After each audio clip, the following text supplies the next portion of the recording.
All right. Time will start when there's a big white flash. I'll give you the warning.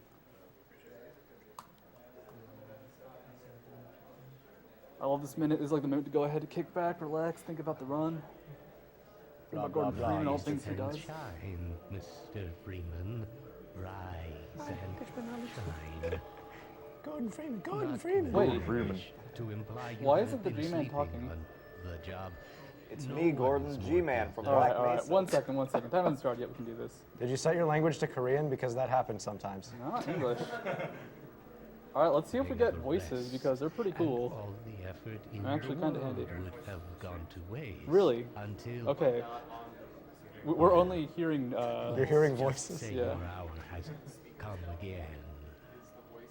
Voice isn't that quiet now. Well, you can hear the ambient noise. The ambient noise is Yeah. loud. So The right man in the wrong place can make all the difference difference in in the the world. So wake up, Mr. Freeman. Wake up and Smell the smell the ashes. And time starts now. Okay. Wait. He said something. New wine. I heard his voice for a second. This is awesome. But yeah, this is Half-Life 2. It's a bit different from Half-Life 1 in terms of like the pacing of the game.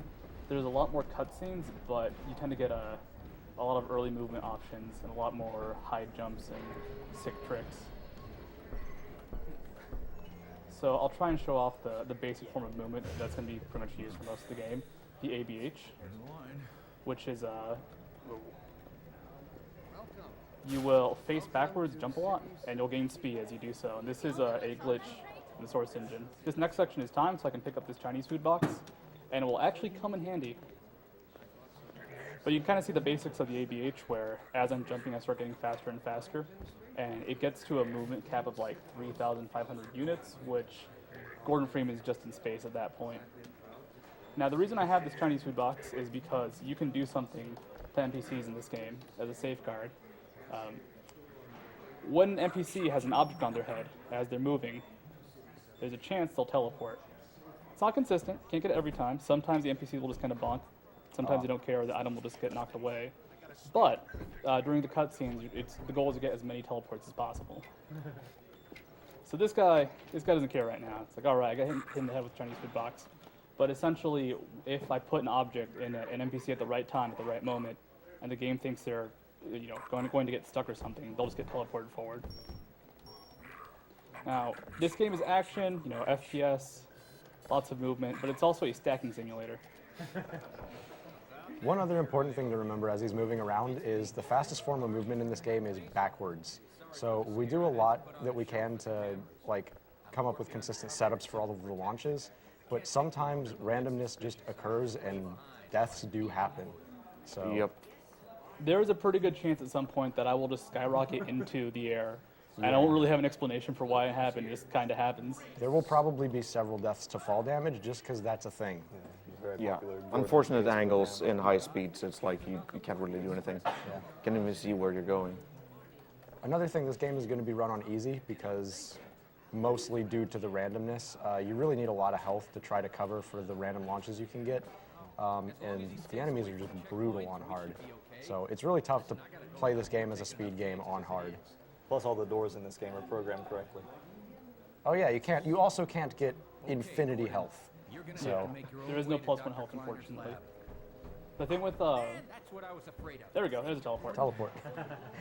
That was nice, it saves like a second or something. But the thing with enemies in this game is there's lots of hit scan enemies, so Half-Life 1 has has very few soldiers and lots of creatures. Half-Life 2 is mostly the Combine. So what ends up happening is because there's so many enemies with hit scan weapons, it's nice. kind of hard to avoid it. Do the clips. Yeah, and I just clipped through that guard. He was still getting in position when that cutscene started, so, or when I got there, so I was able to just kind of jump and crouch through him. And yeah, that's the ABH, that's basic movement. You just go really fast, really quickly. Oops, forgot to crouch. But the thing is, you go fast, and we haven't gotten into it, but there's something called collision jumping, which will just send you into really, really high up. Yeah. Also, this boot will be handy in stopping the Combine. It is our first weapon versus them. This part of the game, I can't actually take damage, just because there is no real damage setting since I don't have the HEV suit yet. And if I hit that guy with a boot, he'll stop in place and I can jump over him. Get in here, quick. Keep moving. Head for the... Alright, we'll keep moving. What's going to happen here is I might get this set up, I might not. Oh no, I'm moving a bit too slow for it. So I'll go ahead and show off what I want to. If you don't get the setup here, you just kind of go around the building as normal. But I can take this peak can and climb this wall. And I want to show just some of the glitches that can happen in this game when you come in from the wrong angle. So I'm up here on top of the roof, there's an invisible wall, but I can hop up here and keep on hopping. And I'm going to approach the next section from the wrong angle. It's going to go ahead and kind of mess up the loading of the zones. For example, I go in here and there's stuff now. But the outside world is gone. I want to pick the guard here with this box so that can hit me and knock me out fast. Over here! Ha, no you don't!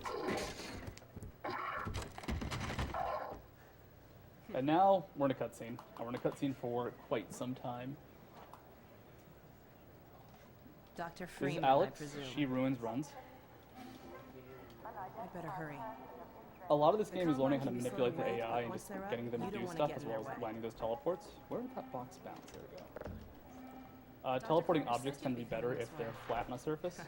So I could grab a barrel and try to bonk Alex in the head, but there's a good chance it will do nothing. So hopefully I'll be able to get her just to move around, move quickly. My father worked with you back in Black I Mesa. don't think there's anything I'm else sure you don't important for the remember me, cutscenes. Oh, not every teleport is useful. Sometimes I'll get someone to move forward, but they'll be stuck in dialogue, and the trigger for the next action isn't based off their positioning so much as their dialogue or timing. So, in Remember cases him like from Black that, Mesa? alright, Your old alright, I can get a cool administrator. teleport, but it will do absolutely Don't get nothing. my dad started on Dr. Breen. This is my favorite hallway. Come on, Alex, come on! No, box is gone. And actually, it can despawn, and it just did as the box kind of flung out of. Wait, there it is. Funny, you showed up on this day in particular. There's a good chance when something is on the ground during a loading screen, it will despawn if it's not supposed to be there. Alex, please. Alex, come on! Work with me. That is actually a time-saving teleport. If I get one here, It's a dangerous route to my father's lab. Where the old Nothing. canals. Such bad luck. the source Today engine we're giveth, the finally source on engine the verge taketh. of having a better way. But time and time again, I will just bonk NPCs in the head. There we go. Hey, little one. Little, it saves time. The first time I went through this, I kind of did the same thing, except I would just throw it whenever I could find it anybody. Oh, and by the way, it's nice to find you. Now, welcome to Clinder's Lab. This is the first big cutscene. This is the reveal where we get the HEV suit again. Here's a cactus. A lot of people miss it, but you can teleport the cactus. Uh-oh, everything all right, Dr. Kleiner? Oh, hello, Alex. Well, You can also get a book. almost all right. Now, if you teleport the book into the cactus, the book will go flying. But first, I actually want to make sure I try and go for teleports here. I suspect Barney of trapping and my goodness. Not quite, not quite. Freeman. It really But is I you, gotta have isn't dialogue it? with Kleiner. Also, in the segmented run of this, pretty much every cutscene involved just staring at We owe a someone's great butt. deal to Dr. But Freeman, I'm gonna try and even if avoid that trouble just does for a tend change of to pace. follow in his Shout out wake. to Matt Mo. Streamer, are you like 12? I must say, for a newcomer to Yeah, this very is Teleport opportune City. You have to get all the teleports Alex here. has just This is like the installed worst. the final piece This for is our actually a good resurrected reset point teleport. I can't because take any credit for the break. if you don't get the teleports, all that time builds up and you can be plus 20, plus 25 Let's just see just if from this thing works, bonking okay? NPCs in the Well, head it's wrong. here. There you are. Man, Gordon, you stirred up the hive. We can't keep him here long, Doc. It'll jeopardize everything we've worked for. Don't worry, he's coming with me. By the way, this works in real life too. You should try it on all your Yeah. friends. We'll inaugurate the new If you walk up behind someone, hit them in the head with a book, they'll probably move forward. Because I still have nightmares about that cat. No. There's actually a lot of really cool details in the lab. Like for Valve, this was going to be the first introduction to a lot of the physics stuff. Like you're in this cutscene, you're in this cutscene for a long time. You can do stuff like check out the book and just see what's going on. Oh dear. So there's a few details. We'll check them out in a bit. And some places you're not supposed to be able to I've got to access. get back on my ship. I want Barney to start moving so I can Okay. block him some more. Yeah. There's a chance that the item will just drop if you go for the teleports. Which when it happens, it's a little bit annoying because you have to pick it up again. Here we go. Ah! There's Lamar. Get it off me! So really quickly, I want to go ahead, charge up my suit. because it skips a line of dialogue if I don't do it later, Certainly not. or if I don't do it now. Never fear, Gordon. And you can jump up here. Here's Lamar. And completely She's harmless. DB, completely The worst harmless. you might do is attempt to. If you jump up here, you can go ahead, clean up Connor's lab a bit, walk on a computer, it'll send it flying. Yeah, my pet. Up, up. Like I can just see jars floating around. No. And like, No. Careful, Lamar. turns out Lamar Those are quite fragile. can walk through stuff. Oh, fine. It'll be another week before I can coax her out of there. Yeah. Go back to the teleports, gotta have your book handy. Barney, you're not an animal person. Coming up is my Gordon, favorite line of I see your dialogue AGV in the suit game still for the sole fits you reason like a that glove. At they least actually the print it glove out. parts do. He's describing our I suit made to a us few and all the cool modifications, qualifications. but So I'll when he just pulls out this acquaint you binder, with he's gonna the start reading from it.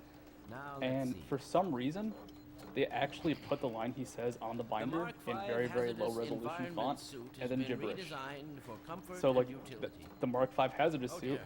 Doc, we don't have time for has been redesigned for comfort, but This show on the road. for some reason there's no other dialogue. Like it's that weird combination of putting in attention to detail but forgetting the rest. This is the big moment of teleports.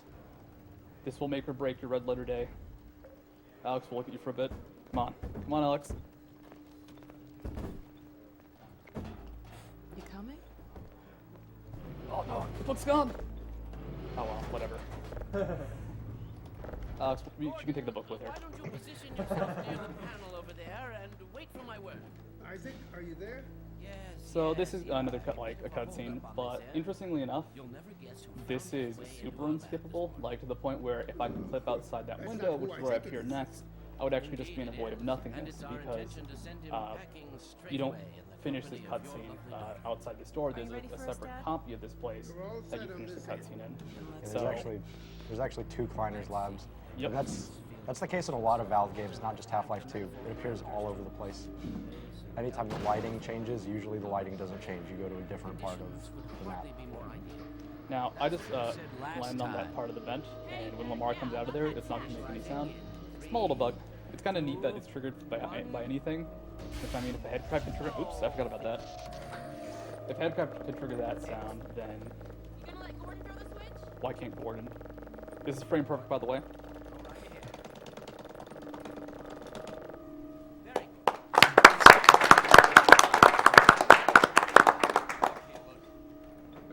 In a scripted run, that's the only thing you use scripts for. Okay. Legitimately, I actually love this cutscene. When this game got released, like, it was holy crap. I'm in this city. I now have the HEV suit. There's teleportation. It's actually back from the first game.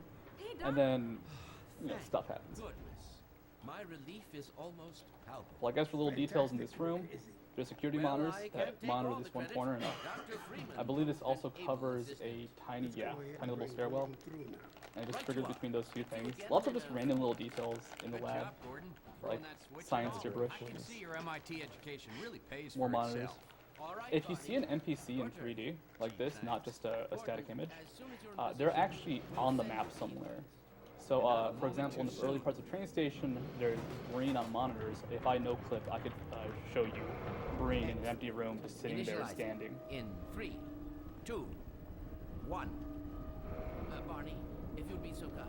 By the way, this is actually the worst part of the runs. This guy right here is the worst We're ready to NPC project in you. Half-Life 2 runs. Au revoir. We'll come into him a lot later. Best He's of luck in a big source of RNG towards the end of the run. Final sequence. What the hell? What All right, is here's it? Lamar. No sound. You're at the freaking head hopper. Lamar, steady, look out. Now, welcome to an interesting state. Right now, I'm in the teleportation state. I'm really slow, but I can sprint. Now, if I just hold down the sprint button, it actually drains my sprint. Also, if I crouch really slowly. And then when you pop into other sections, uncrouching, you kind of like fall to the ground, then rise up steadily. Also, the time I believe is a little bit past 12. Now, this movement doesn't really matter except the sprint. I can actually stop watch the game if I'm sprinting, entering the water room a bit, and I'll start drowning and the game is bugged out and you can't proceed. So, for obvious reasons, I won't be sprinting. This is a major plot NPC, and here's a big fish. Now, you might think studios putting out the time on the clock as a little detail, but that's actually how we accurately time our runs. We look at the clock again when we get the brain slab at the end of the game.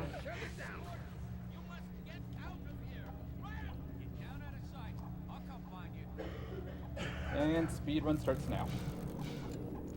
So, I did this earlier. I did the little wall climb. The way this works is if you have an item, you can pick it up and repeatedly jump. The way my inputs are set up, the only special input I have is the mouse wheel is bound to jump. So right now I'm picking up the item and jumping a lot. And that time I'm falling. Now this is where you normally get the crowbar. But we don't need that. That's Barney being annoying. I don't want to deal with him. I know he's going to be a pain later, so why give him the satisfaction of helping me now?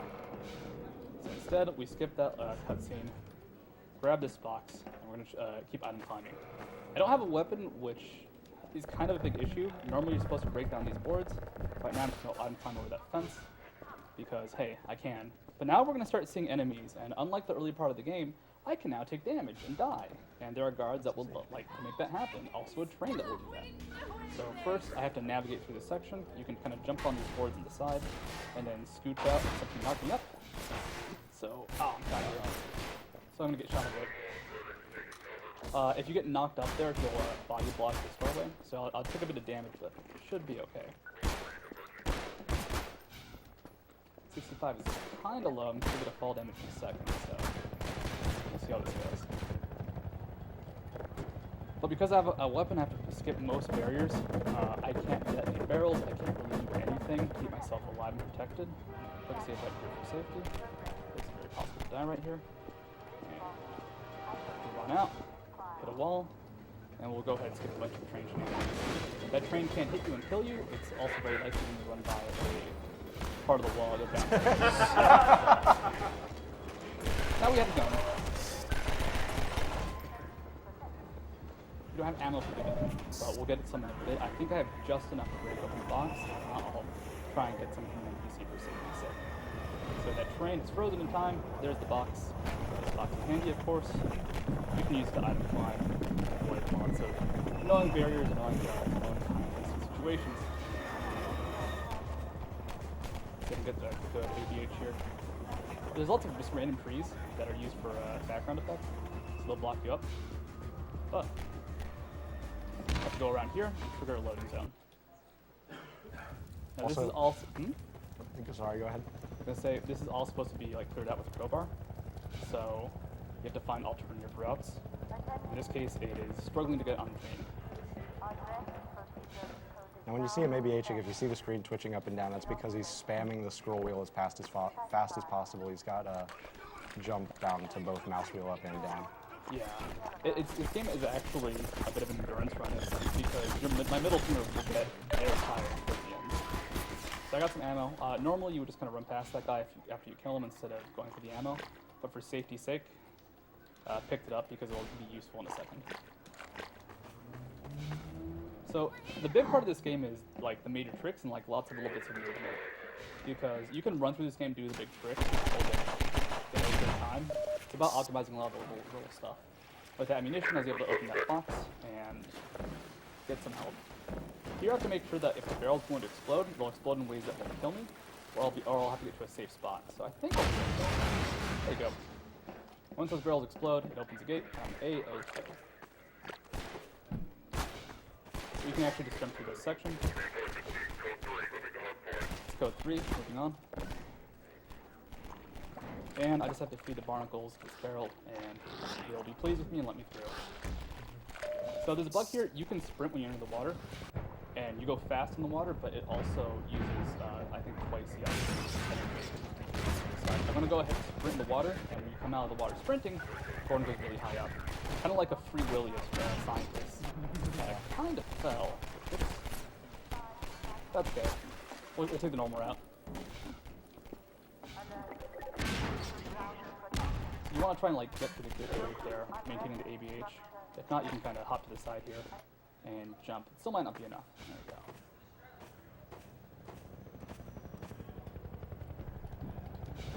Skip the seesaw puzzle. I know, it's my favorite puzzle. If you follow the seesaw puzzle, you actually still don't have to do it because you can use one of the concrete blocks that you normally use for the seesaw puzzle to item climb out. This game has a lot of backup strategies. Like, there's usually a major trick and then 3 backup strategies. There's something that would normally go wrong. Because I don't have a crowbar for this section, I really need to use that crowbar. If not, it just takes too long.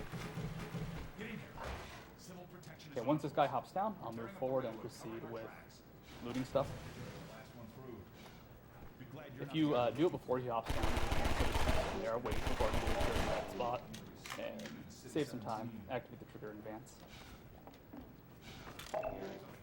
Also, this game has profanity, so if you're afraid of profanities, cover your ears right now.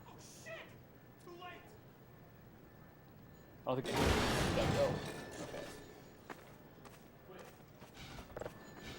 So Root now is a really cool section that's more of a running gun than Half-Life 2. And the running gun sections in Half-Life 2 are very, very fast-paced, a lot of action in the sense that there's enemies that kill you, and enemies that will slow you down. It's your job to avoid or murder everybody. You get over that little, what are those called? Like a wooden brake plank thing. Pallet, that's what it is. By looking to the right, looking to the left, and kind of moving around as you jump.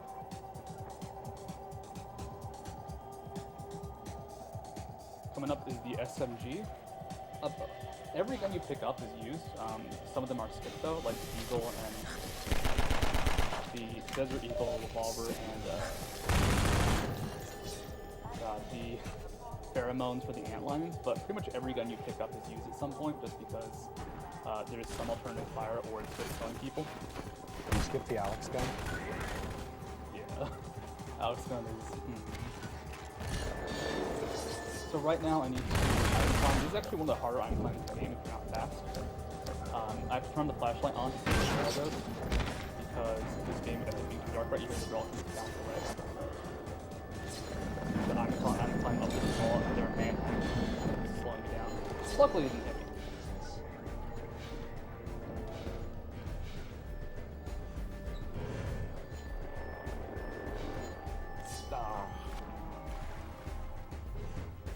Jump's a little tricky. You have to get very close to the edge. That should be it. We're good. Coming up is a guard that's going to rappel from the ceiling. I'm going to stop and shoot him in the face, because if not, he'll land on my face, get hooked into me.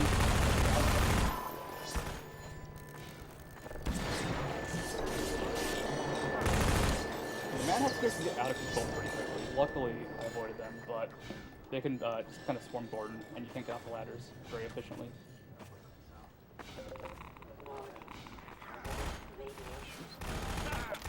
The health, with the armor, gotta be safe.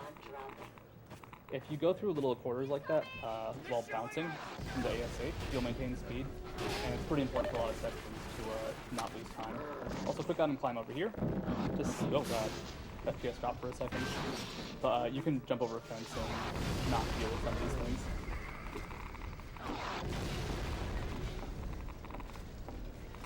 So, welcome to the airboat. A lot of people hate the airboat. I'm not a huge fan of it either, but that's because in speedrun there's some very nasty things you have to do with it. However, when you get the airboat, there's a cutscene, but if you bounce off the barrel, you can normally get out of it.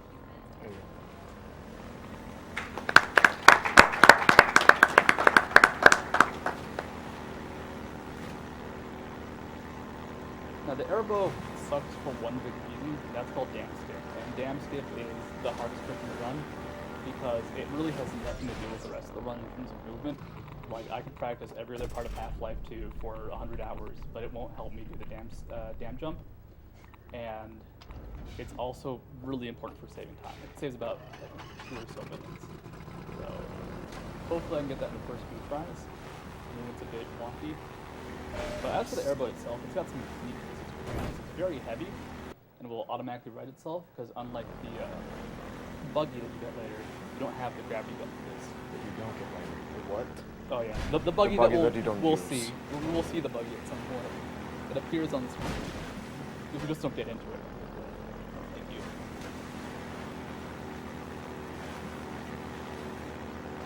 Cruising in the boat is actually kind of slow compared to AGDQ, but we need the boat for skip speed, so that's why we're doing it. Yeah, there's actually unfortunately a trigger later that you cannot get past unless you are in the airboat.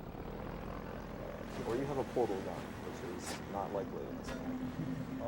Nice! Nice!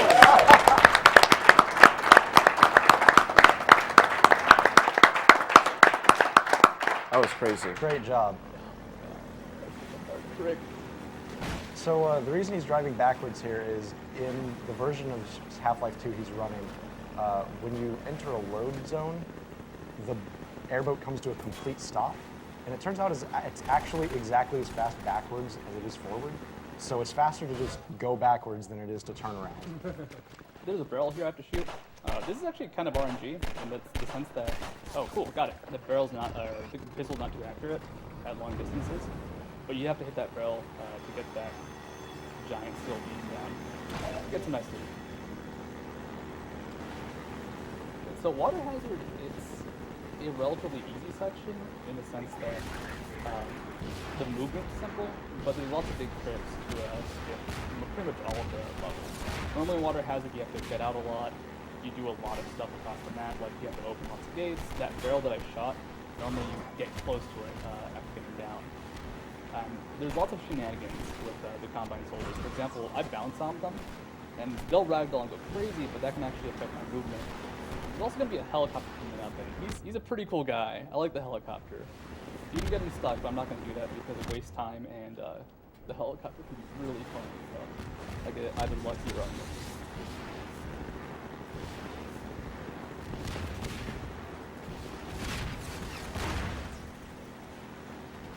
We have time for comments. Alright, first I'm going to let you guys know that after this run is a portal, and there's a donation incentive for which type of run is played. Currently, Inbounds is in the lead with $3,146, but Out of Bounds is pretty close behind at $2,518. I'm going to pimp out Inbounds because I know that's what a lot of the runners have been going for. Like, Inbounds run is super cool and a more recent focus. Out of Bounds is also a cool run. They're both amazing. But I'm going to recommend the Inbounds. Also, there's a trigger right here that will close the gate if I walk into it. But the way the boat works is the animation of me getting into the boat.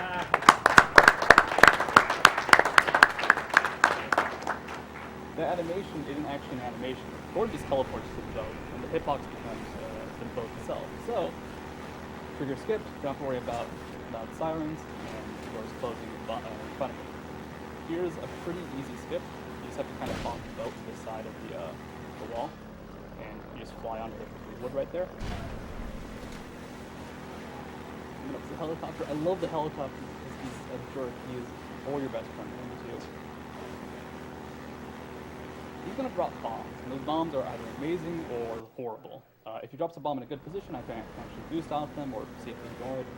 Either neutral or good. If he drops a bomb in a bad position, which right now they're all pretty avoidable, but eventually the area of the map gets much tighter. Those bombs get much nastier. So there's our copter friend.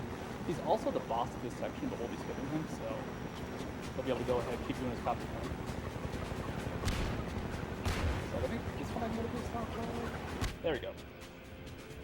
It's not a huge time saver. You don't want to do it too much, just because you do need a decent amount of HP. I'll be doing attempting a skip that is completely unreliable, completely pointless, but it looks awesome. So, I dig it. Yeah, I'll need a bit more HP for that. For a marathon. Yeah. If it doesn't work, it's like reload. No matter what, the effects will be good. There's also a random SMG grenade on the ground right there. Those are actually pretty important. All the explosives, with the exception of the rocket launcher up there, are pretty important for general movement. You can use them to get places very, very effectively. And this is a section that, for whatever reason, was my bane learning game. It's very slippery top of the tunnels, but when you first learn the game, and when I first played it, I just could not get past that without just tons of trouble. Also, the music stops during loading screens and it makes me sad.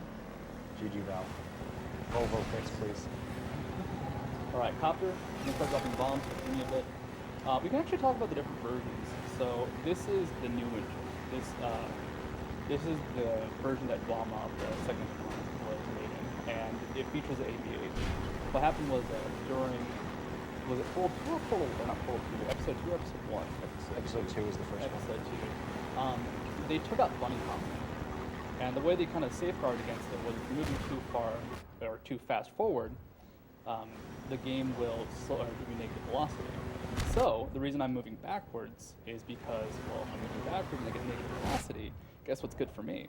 Also, I have no idea if that, I think that lost time, but whatever. The bombs are going pretty crazy right now. There's also times where you'll see him moving sort of diagonally forward and he'll be gaining speed like ABH. The reason that works is because since you're holding the back key, the game thinks you're trying to move backwards, so instead of subtracting velocity, it adds velocity. And since you're going forward, that's good. You go forward faster.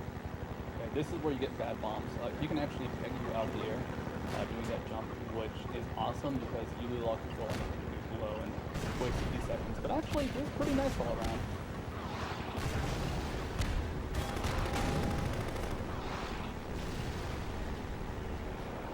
That collapse, you can slip under here. And there's going to be a tank shooting missiles at me. I'm just going to juke right and left, and the missiles will home in on where I'm going. So as long as I kind of toss back and forth and bomb me, I'll be able to go close to them. Perfect.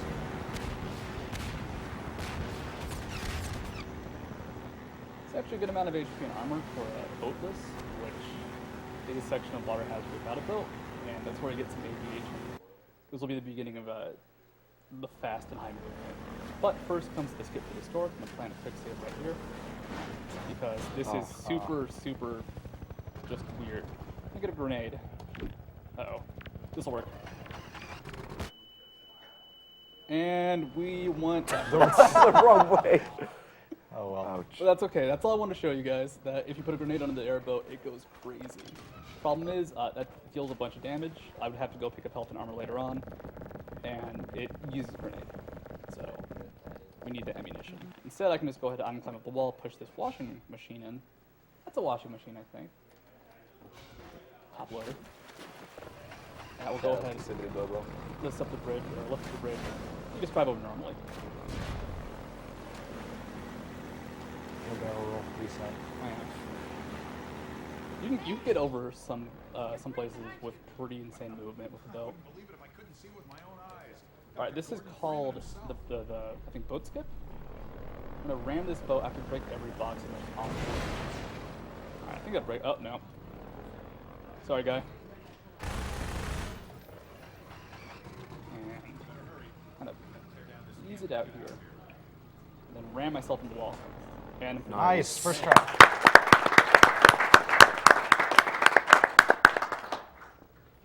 So things are a little bit different. They expect you to have a boat with a gun.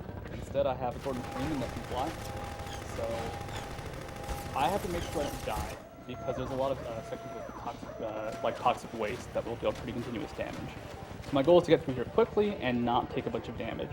That boat skip skips a cutscene and also Gordon just moves faster than the boat anyways. So let's see how this goes. Did I get up here? Not quite. That's all right. You want to go to a higher level, but I can just go ahead and go through this kind of a little bit normally. A little bit more damaging and a little bit slower, but you roll with what you're dealt with. Uh-oh. A lot of times you're going to kind of see him stop and stare at a point off in space or at a wall or something. He's trying to set up for the launches to make them as consistent as possible. There you my go. goodness. Okay, landed the goop. Thankfully there's like acid water right there, so. Oh yeah, if you land in water, you don't take any fall damage from Yep. landing in that. it can be the smallest puddle, but as long as there's water or toxic waste, I guess you're A-okay. Yeah, I think I get it. There's a nice little boost you can get here. If not, there's backup strat will do. The ASH is a little bit awkward on surfaces like this, but you can go ahead and pick it up Nice. there. This is actually pretty good HP for boatless. I'll still take a bit of damage from this guy. Also, my secret is I'm horribly inaccurate at FPSs. This applies to everything. If you're seeing me on Counter-Strike, I'm a free kill. Hey guys. Pick up some armor here for safety. And let's see if I can maintain movement. This is a very momentum-based section, so if you start going fast, you can keep going fast. But you need to make sure you don't die, which is the crucial part of this. Lost my speed a bit, so I'll just be safe. Pick up the health back here. And very specifically around this corner, I'd say is when things get pretty ridiculous. Some missiles are coming that might knock me back, which would be unfortunate, but I can deal with it. Ah, completely stopped me. It's okay.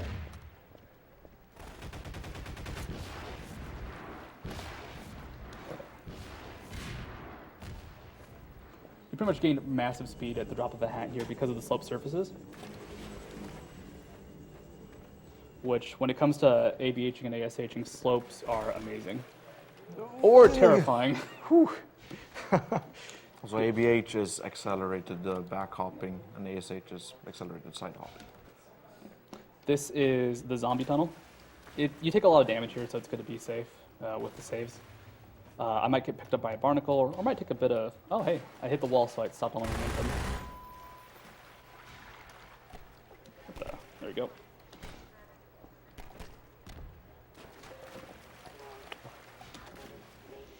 A lot of the movement, it's kind of changes Gordon's positioning and facing, so it's actually really hard to go in a straight line. Plus, the way I'm mashing on the scroll wheel makes this mouse very unstable. It's actually an issue I had practicing for the run. I've never used this mouse before because I was dumb and left my mouse at home.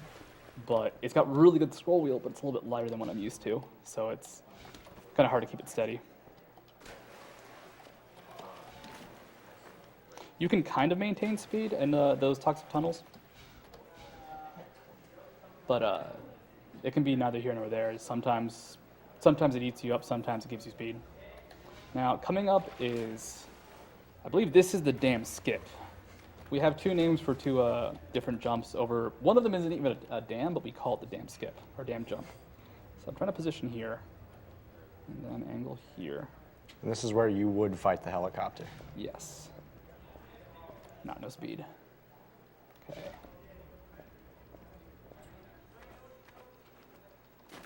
Being the water's not good, but I think I can make this work if I don't die. All right, let's roll.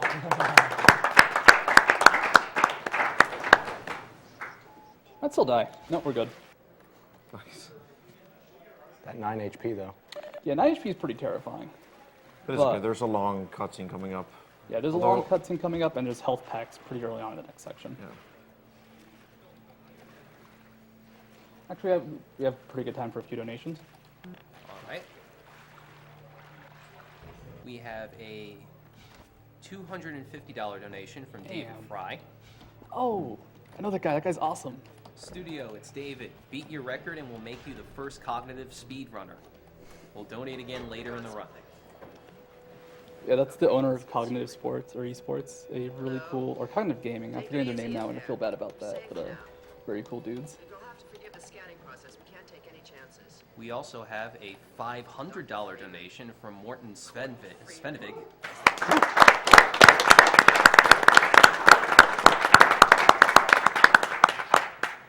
He says, held on to this donation for Studio's run. I've had a fantastic time so far. Love what you're doing here. Keep up the good work. Black Mesa. I do so envy you working with Eli and Dr. Clyde when they're with the Coming up is more teleports. This is a very long cutscene, and there is some stuff to do in it, but this is kind of like the in-between point, the resting point in the game, and it gives you a lot of the plot background, a lot of the setup for future. Mossman's not a good person. But you get a few teleports, get to play with Dog for the first time, and I'll hopefully be able to go for a decent basketball shot. Teleports here actually don't matter because of Mossman's conversation. So she moved forward, but she has to finish talking anyways and kind of hold her hand out. And the most important thing about Mossman is she has a really weird stain on her back that I don't know how you would get. She keeps facing me, so I can't show it off. Eli thinks their portals are But there it is. Like, similar to our Goliath. back left shoulder. I don't know how you get that. I don't know how you get that. You don't want to know. They can come through from their universe, but once they're here, they're dependent Random note about the game and the costumes. You can tell Mossman's outfit is actually very damaged, which is a pretty cool, just not twist, but design to go with because this is the post-apocalyptic future. New clothes is probably hard to come by, and the fact that her shirt's teared and tattered, no, it's not horrible, but she's still been living in a pretty bad situation. Oh, yes. Dr. Kleiner compressed the Zen relay far beyond anything he imagined in my place. Runner, can I make a confession? My dad is watching. When this game first came out, I faked being sick to stay home and play it, and I do not regret it at all to this day. That is fantastic.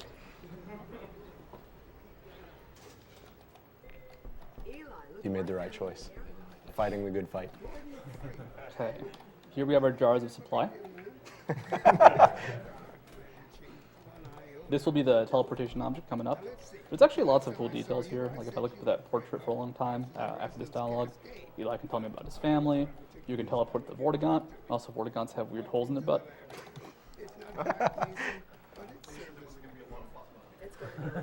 Not an Alex, not an Alex. Vortigaunt butts you can look at.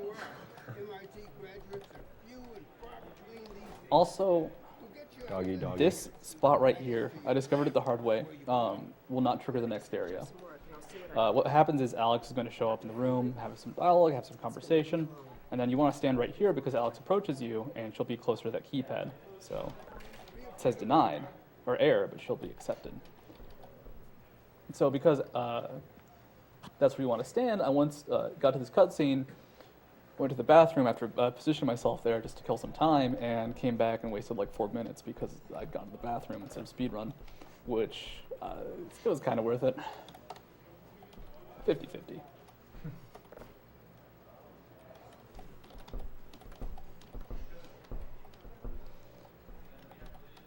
Quick reminder, there are a couple of prizes available during this run. A slow movement to pick it up. See right there, there is an actual portal gun available. Move this way. Oh wait, no. Okay, that works. See, I was right. If you donate $15 between now and the end of Portal 2, you are entered in a chance to win that portal gun. Put on your mic cable. Also, if you donate $5 before the end of this run, you're entered for a chance to win a Half-Life poster or a head crab plushie. Take a look at this, Gordon. And if you donate $10 or more, you can win a Gordon Freeman head vinyl decal.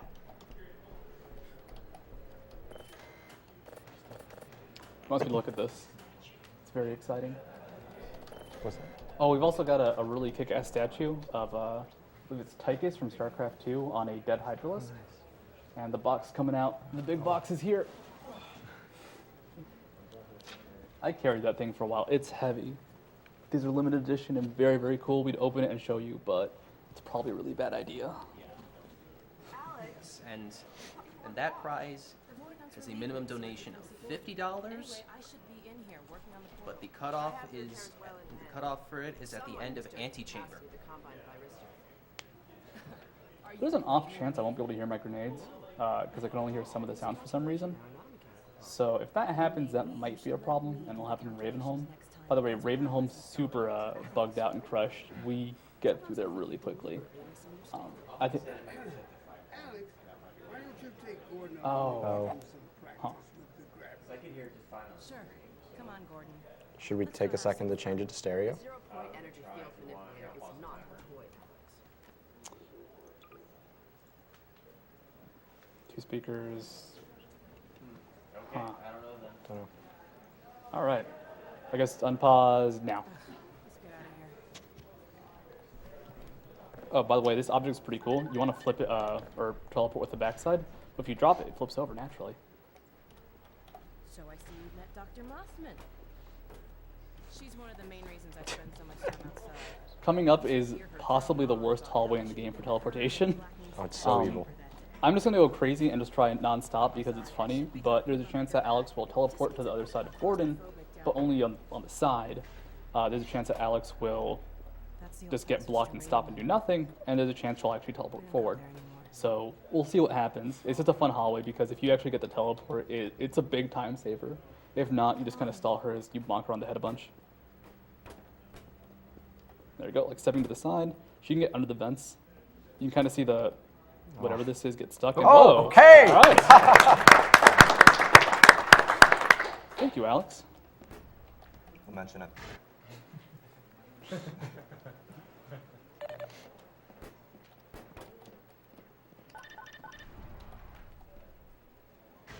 Also, keep in mind there are a couple of donation incentives coming up. The next game is Portal, and for that game you can choose which category is played. Currently, Inbounds is beating Out of Bounds by about $1,500. Okay. I need that dialogue to go properly. She has to be far enough along, or Sure. once you leave that section, she will not proceed as normal. and I can just pick up the gun and head on out, and she'll follow me as getting up here triggers something, or triggers her movement. Now, I'm going to clean up the scrapyard. It's very messy. So we can go ahead, go to some of these barrels. Yeah. These wooden planks, or pallets, can toss those too. Boxes, everything's got to go. And what happens is I can manipulate Dog in a bit. Dog is the big old robot. We'll see him in a sec. He's pretty cool. But for this cutscene, he'll want to play catch. And if I don't want to play, I have to make sure there's nothing else he can play with, or he'll pick it up and toss it out. So we can go ahead and just kind of blow up all the stuff over here. There's a few barrels over there, but we'll be there in a second. Here's Dog. He can murder you like 10 different places. His hitbox is huge, and when he collides with you and you're by a wall, you die. You die very, very quickly. So not for a while, but in the future I'll actually have to kind of walk around and avoid him, or if not, he'll crush me unintentionally. Which, he's a dog. You know, he's a nice guy. He's useful. He'll let you finish the run, so... Do you guys It's not think? his fault. Do you guys think chat will spam Franker Z's for a robot dog? I hope they can. I hope they will. By the way, I'd highly recommend not putting sub chat on. But you have to pick up these boxes. Dog gets happy. These boxes are kind of funny too in that they're weak boxes. You can tell because they're kind of damaged. You got people to subscribe just to spam Franker Z. Good job. I'm okay with that. I'm a Frank Rizzi supporter. Free the dog. And now we can just very easily destroy the boxes. So for the end of this cutscene, Dog has to be positioned by that trash can. So we'll go ahead and move that to the side. I could have killed myself there on accident. Whoops. And you can block this with your body, and Dog will eventually run and pick it up. I can get a little bit closer.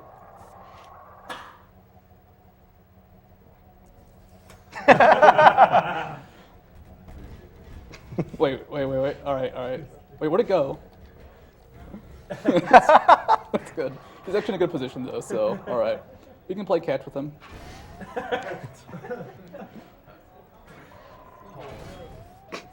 Or if I don't do anything, he'll eventually just put his hand down, try and move, but there's nothing for him to pick up, so he'll sit there. And that judder is him trying to find a way to do something. You can play catch here. You can not play catch. It doesn't really matter. You just kind of have to wait for Alex to say something.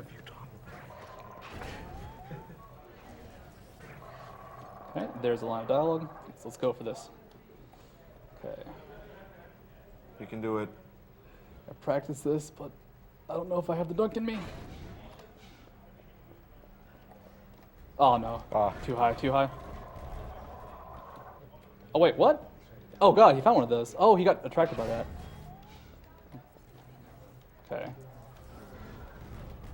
I actually couldn't get a line of dialogue Alex said, so I didn't know which cutscene or part of the cutscene we were at. So I kind of went for the shot a bit too early. Yeah. There's two lines. One is throw something heavier. The other is too high. The other is I believe it's I didn't tell you who would do the catching.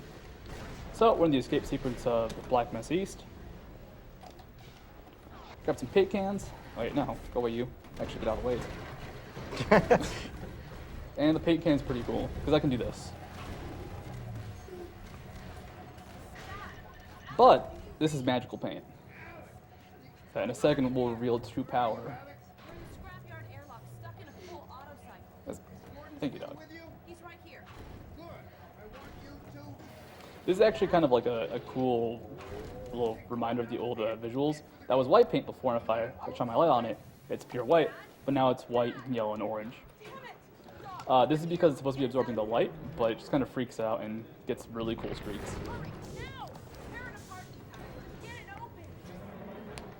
Cutscene's almost over. We're almost there, guys. Okay. I gotta open the door a bit more, and then I'll try and crush Alex with debris. Rest in peace, Alex. You had a good run. And here is the coolest physics object in the game. Yes. Oh, okay, cool. This is the cord against the wall, and for whatever reason, you can just take it as long as you want, through the wall as far as you want. and it just keeps going. You can't get it through this hole though, because it's actually a solid barrier. But I won't be taking it with me, because unfortunately, you don't move quickly with it. And we are finally done with Black Mesa East.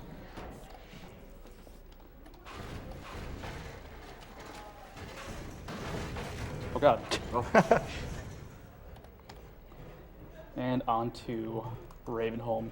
One of the scariest levels, pretty much in 2004, because out of nowhere this game became a horror game. I have 9 HP, so I have to be a little bit more careful. I might die because I've never done this with 9 HP. We'll see how that goes. There's some zombies here. I have to hold this saw blade up high, or they'll knock it down. More zombies here. And you kill them to get a box through the doorway. So make sure, there we go. Fit nice and perfectly. You can item climb up here. And safety quick save. Because I have a nasty habit of blowing myself to death. Using the gravity gun, we can now do some cool boosting. And this is actually a very hard item climb, and the barrel can very easily lose position. I have to kind of back on out because of that little drain pipe right there, but I made it through.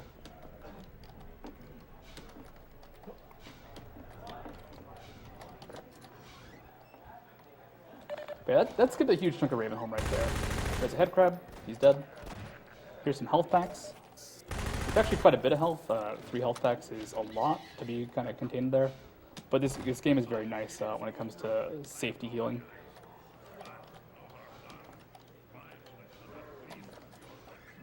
By the way, a lot of this movement is very easy to fall off. Like that jump is pretty reliable in terms of falling off the last second because there's an invisible box you have to jump over as you do that jump. Still low on HP, but that's okay. So this is a section I really need a grenade in. I need to be able to hear the grenade. Oops. Okay, I have to... Zombie, Get this focus back. You too. Okay. This item climb is a little bit difficult at the beginning because it's a very narrow wall you're climbing on, but you get high up, you'll be okay. So if I can't hear the grenade, I'm actually gonna have to use a different strategy. Okay, cool. Oh god, I can hear it for like a second. So I'll probably just go for, whoa. Oh, whoops, I quick saved in the wrong spot. So I'll just have to go ahead and, I'll try it one more time. Oh, it's almost there, it's almost there. I can feel, I'll have to, I have an idea. No, not quite. The thing with this trick is what I'm supposed to do is use a grenade to rebound off the ceiling. But the timing's relatively tight. And I would land over that fence, but without being able to hear the grenade timing, it's incredibly difficult to get that trick. So instead I can just kind of try and do an old trick. This was an old route change, I believe the grenade jump. I think that was OVC, Obtained Video Code, who brought that to light and RTA runs. Instead you could just kind of navigate here through the side. I have to do a jump that I haven't done in a while. You have to wait for a little elevator, and it's very slow, but because of how we came here, this area is not really loaded in properly. And now it's a little bit short. There's Father Grigori. There you go. And over the fence.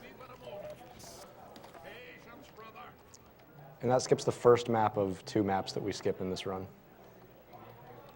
Now, we don't have Father Grigori 2, so we're going to have to, instead of waiting for him to fight zombies and use a bunch of fire and all that jazz, we're just going to grenade launch over one of these walls. Something to note is that Gordon Freeman, when he has sprinted, pretty much has ice physics. Like, it's actually ridiculous how much he moves, so it's very dangerous to sprint up certain surfaces because he'll ramp off of it, which is cool sometimes, but that little part of the graveyard, I could have ramped into a bad spot, and actually we'll probably ramp a bit here. So this is the end of Ravenholm, going down to the mines. Mines aren't too pleasant, but luckily if you know where you're going, just kind of run and throw your face at stuff. Oops, there's ramping. A lot of head crabs here, but unlike Half-Life, their hitbox isn't gigantic, so they're relatively easy to deal with. Those guys, if they hit me, and I just bounced off a head crab, will take you down to 1 HP. And I have a chance of drowning, so that's very dangerous. Oh.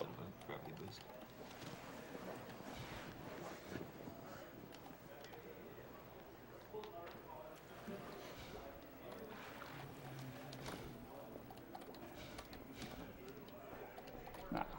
So up here is a very odd section to ABH in, because if I go to the side, I'll kind of slide up rather than jump up, but you maintain speed, so hey, roll with it.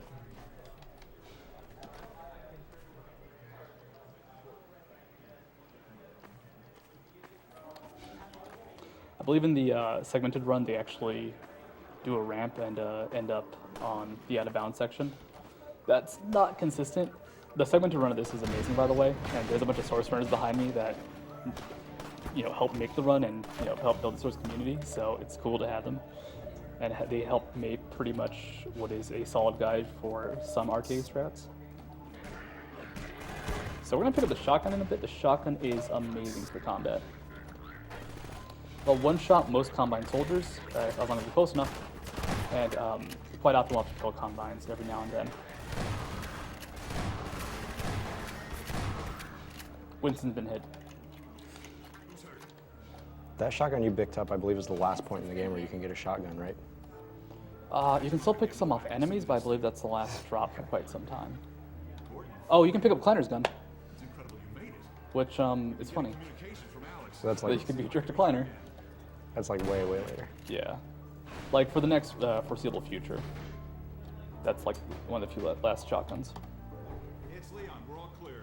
And I've got Gordon. So we're about to hit Coast. Coast is the most open area in the game, and it's a fantastic piece of gameplay, especially for the speed run. We'll see how it goes. There's one trick that I haven't been able to get consistently, and it has to do with some weird mouse issues. Get a box here to block in that NPC, or he'll try and run. You'll see him move in a second. And I've got Gordon Freeman with me. It's like when he does like this jolt, that's him trying to run back to the door. Oh, he actually didn't do it. Cool. But there's a chance he'll try and run away, which wastes a bunch of time because you have to wait for him to reach a door.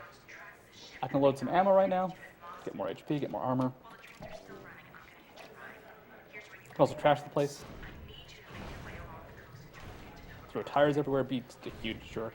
This is the story of a guy named Gordon Freeman who is mute, sticks his butt out as he flies across all of the land, and then just kind of hits people with stuff as he wrecks their place. I like the plot, actually. Oh, random thing is that these shards of wood from the boxes are one of the best items in the game to do teleports with. They're kind of oddly shaped, but for some reason that shape is perfect for just messing with NPCs' hitboxes. Good timing. Okay, Alex, we're all set. And there's a trick I haven't explained too much of called, I think it's collision boosting is the exact name. Pretty much if I hit a surface, or a slope surface, and I have high speed, it's treated as a ramp more or less. Gordon will kind of physics up it and can do some crazy stuff.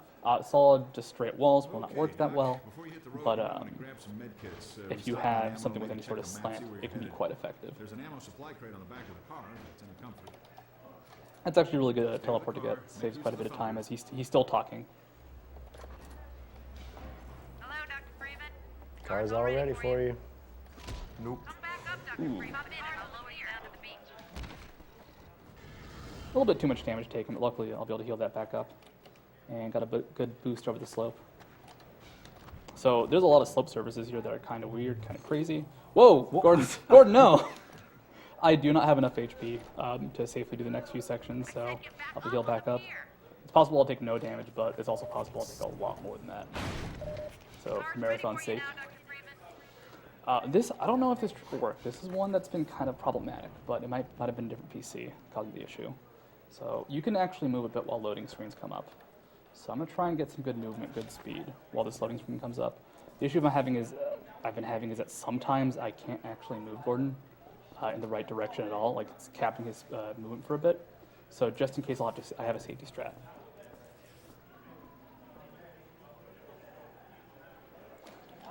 Gordon, no. There you go. No. Oh.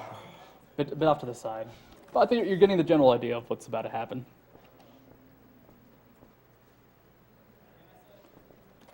This is, all right, yes, I'll take it. Nice. Uh-oh, Gordon, no, Gordon, no. That's okay. So it's actually faster to load the autosave here and cross the ocean again, if you have good speed, rather than, whoa, it didn't save my input. You can bounce on water holding jump, but I think I held jump during the loading screen, and it didn't save the input. But it's safer and faster to go just from this opposite side for this jump. And now the goal is to minimize fall damage and just get places fast. I'm moving fast enough where even though I'm not like going off huge drops, the slopes of these, or the slants of these hills is enough to take fall damage. For safety, there's a bunch of armor here. I'm at 100. I will take a lot of explosion damage from myself specifically, so that'll be useful. I'll take the safe route here just because there's like a 90% chance Gordon will just kind of fling himself into space if you go up this hill. And it's way too high. Like, I love going up this hill, but Gordon just tends to kill himself, which is unfortunate. I need to pick up that rocket launcher. Oh, you can cover that one. Yeah, you need to grab the rocket launcher here because there's no other real way to kill the airships up ahead. So you basically render the game, for all intents and purposes, uncompletable if you don't pick that up. You could technically use SMG grenades and explosive barrels, but good luck with that. Nice. I'm feeling it. I'm feeling it. I'm feeling it. Gotta land. Gotta land. We're good. Yes. Nice.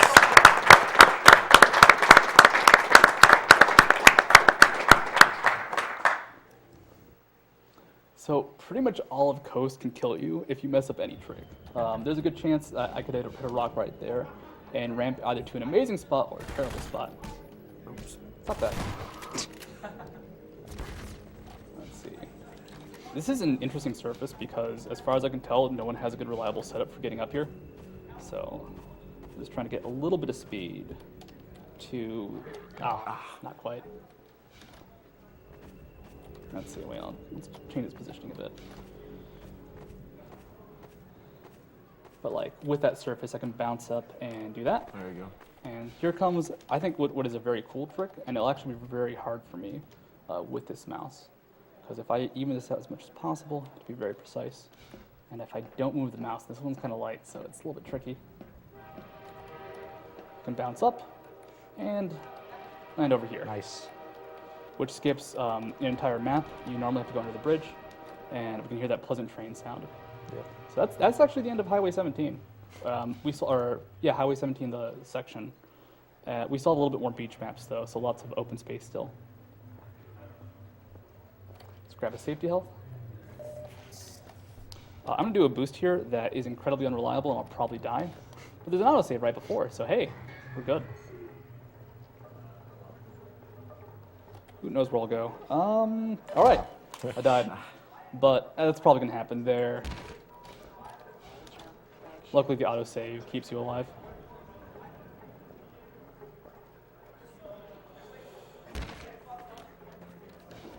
I can hear Niglaria all the way over here.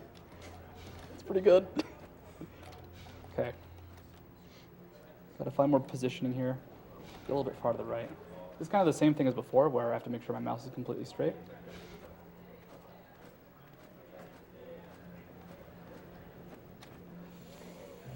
This is gonna be a little bit. Oh.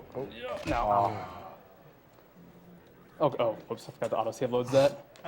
And the thing is, if you load there, because you're already in flight and loading's already moved a bit, you're not gonna get that. This should be good for a different positioning. There we go. Bounce, bounce. Nice. Gordon Freeman. Nice and safe.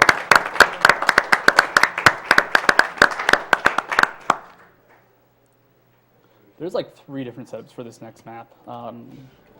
2 involve SMG boosts. I like the just jump up here. For some reason, I only do good grenade jumps if I spaz out right before, by just moving my hand really quickly. Not quite. Let's see. There you go. That's the right level of spazzing. And I have to get to a loading point. Normally you fight a bunch of Combine soldiers here. They open the door to the lighthouse, let you in. It's all nice and fancy, lots of combat, but that takes a while, and we'd have to wait for NPCs, which is like the worst thing. So instead you can kind of hold the wall right here. You minimize your fall damage and enter a loading zone, which will load the next part of the map. So turn right back around as soon as it finishes. And we're going to meet the rudest NPC in the entire game.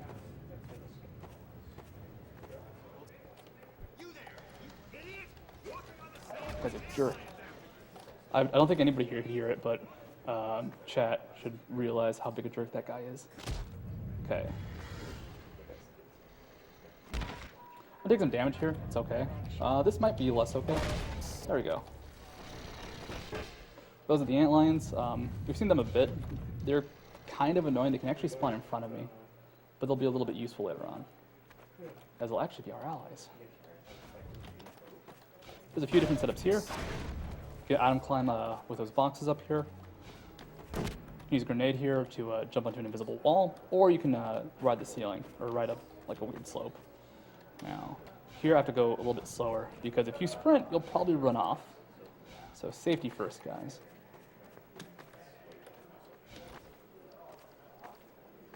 If you fall down on the inside of that area, you're pretty much stuck. Yeah. The area where he was being careful. You either die, or you soft lock and you're stuck in position, because you're actually in the roof of this section. This is supposed to be a transition from day to night, so I believe they don't let you see the sky. Also, I'm moving really fast, but it's hard to tell. Let's see if I can get a good fall here. I want to try and land in a roof. It's a bit risky to go with 8 HP, but it's risky to go with 4. If I don't get a good fall, I'll just go ahead and roll with like something like 10. I'm trying to like cling to part of the wall right here, but I can be a bit unreliable. There we go. And 42 HP is okay. I'll pick up some health packs in a bit. And that skips the pheromone pod. The whole map skips the pheromone pod and the battle with the antlion guard. What's nice is I still have friendly antlions, which will actually be a hindrance in a bit, but for the most part is nice. They can really get in your way. Yeah. As you clearly can see. They can. They're friendly guys, though. We might have to kill a few, though. We actually will kill a few for sure. They will not survive the upcoming violence. So, for safety, I'm going to kill these guys. They'll chuck grenades at me, and I need really good positioning for a crit coming up. And here's safety health and safety armor. Bring us to 99 and 43. So, I have to find the weird white speck next to the white or giant white specks. And position here. I'm just going to be safe. Okay, no one behind me. An antlion can be behind you. Okay, that's actually really hard to hear. Let's see if I got it. Nah. So I can't hear the grenade well.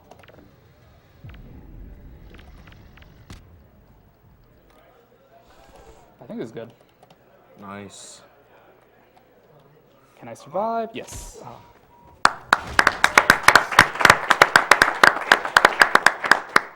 And here is my favorite zombie in the entire game. I'm going to waste a second just to watch him die. Because he just goes. All right. Enough of that guy.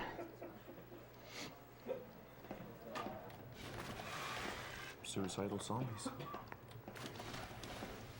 So coming up is Nova Prospect. I really like Nova Prospect as a map. This is probably the most actiony of the action maps. And it's very chaotic, very dangerous, very crazy.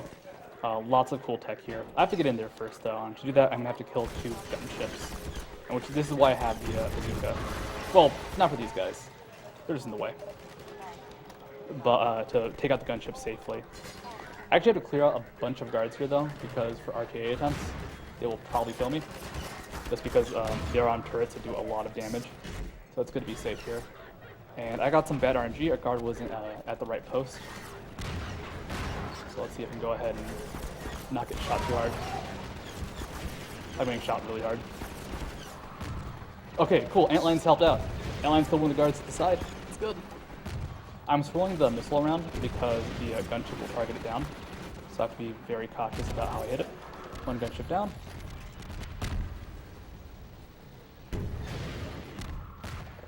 Guy's being a jerk.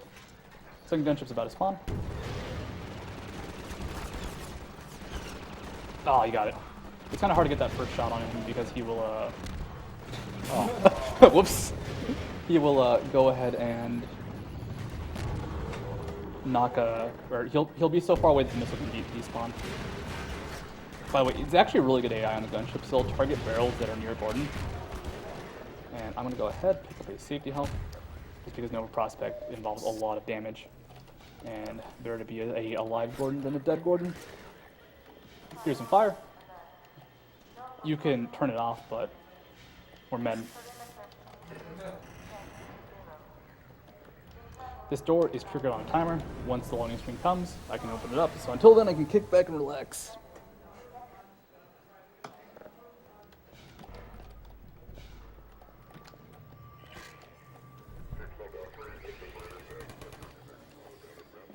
So there's a trick coming up that is used once in the entire run, but it's got the coolest name and it's actually got a really cool basis.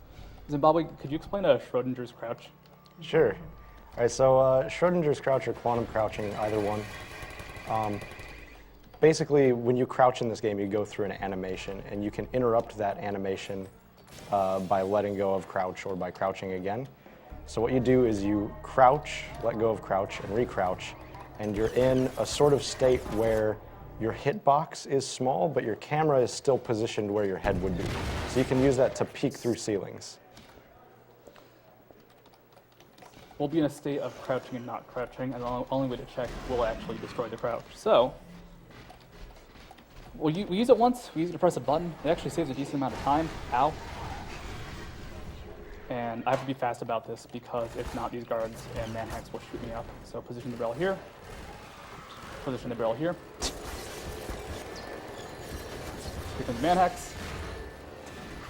Alright. So crouch, uncrouch. I actually don't think I got it. There we go. Nice. And timer's a bit off now, so... Wait, I think all the guards already came out. Cool.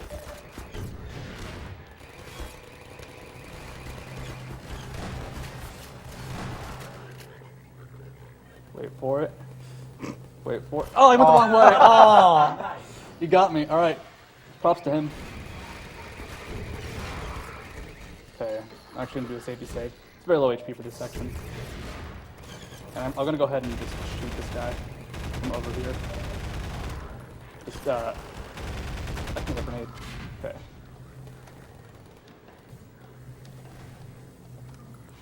If I'd made the jump to get over, I would have been okay, but unfortunately I made that mistake. But it's okay. Wait. I want all the health I can get for this section. I don't use a whole lot of the health stations or armor stations, but this is one I'll use just because it makes this section incredibly reliable. I should give shouts to Goknak because he is currently the current world record holder and an amazing runner. Actually, all the source crews were cool. Lloyd's, Goknak, Toxajuice, who made the Unpack, which is the version of the game I'm playing. But Goknak has a lot of cool side strats that, when he gets them, will save a few seconds, but he misses them to take up a ton of time.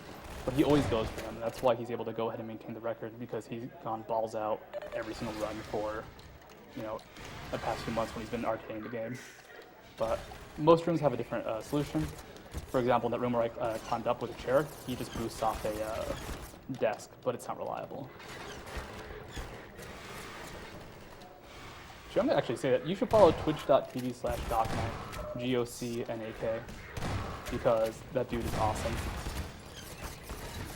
And has put in a ridiculous amount of time in this game.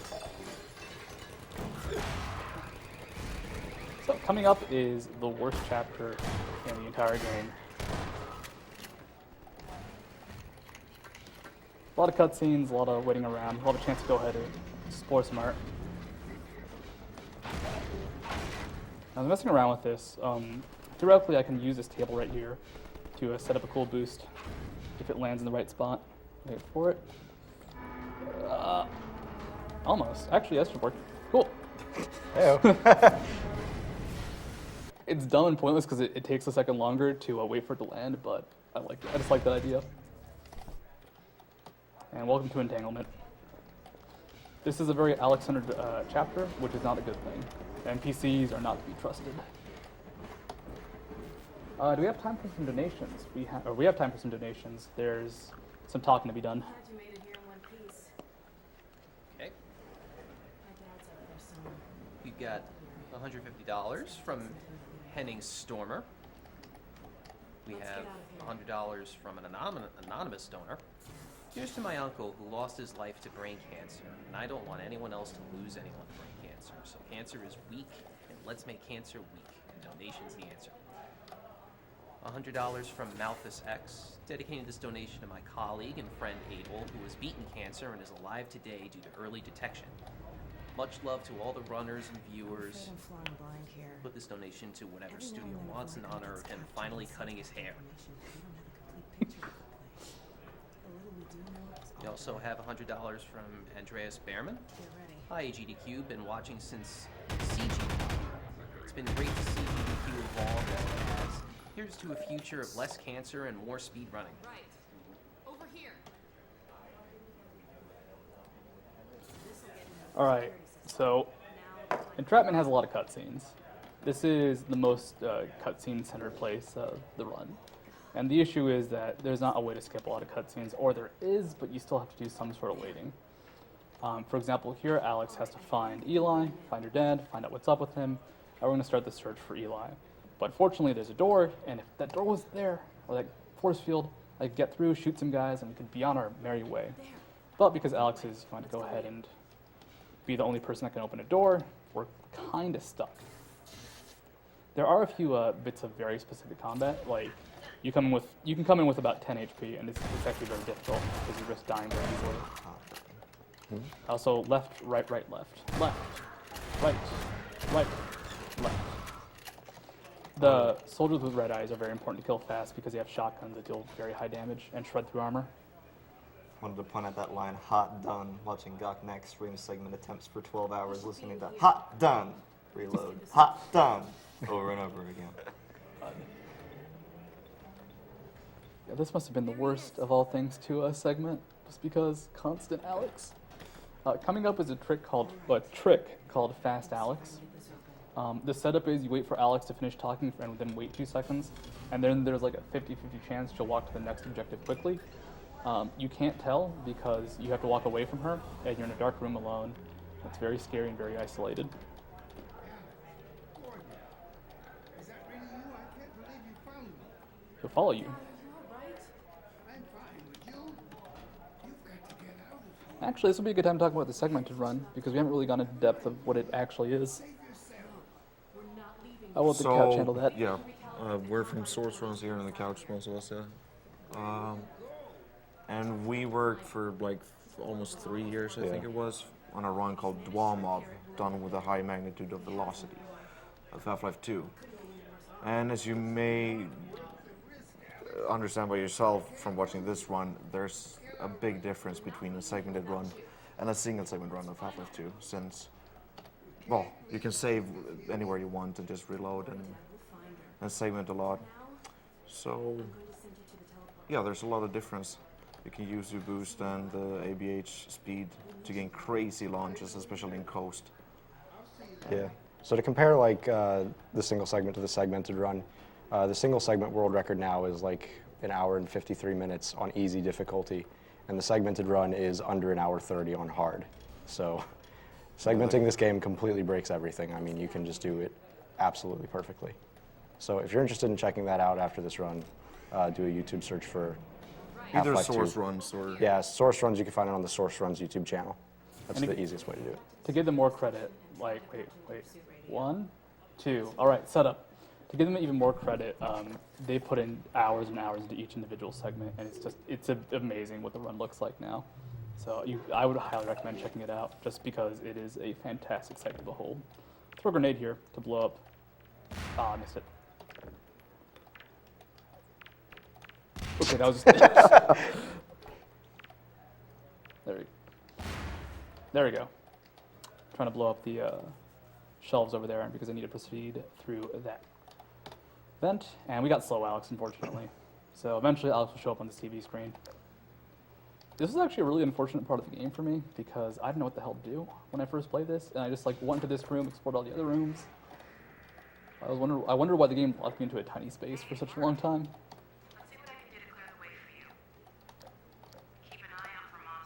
Okay.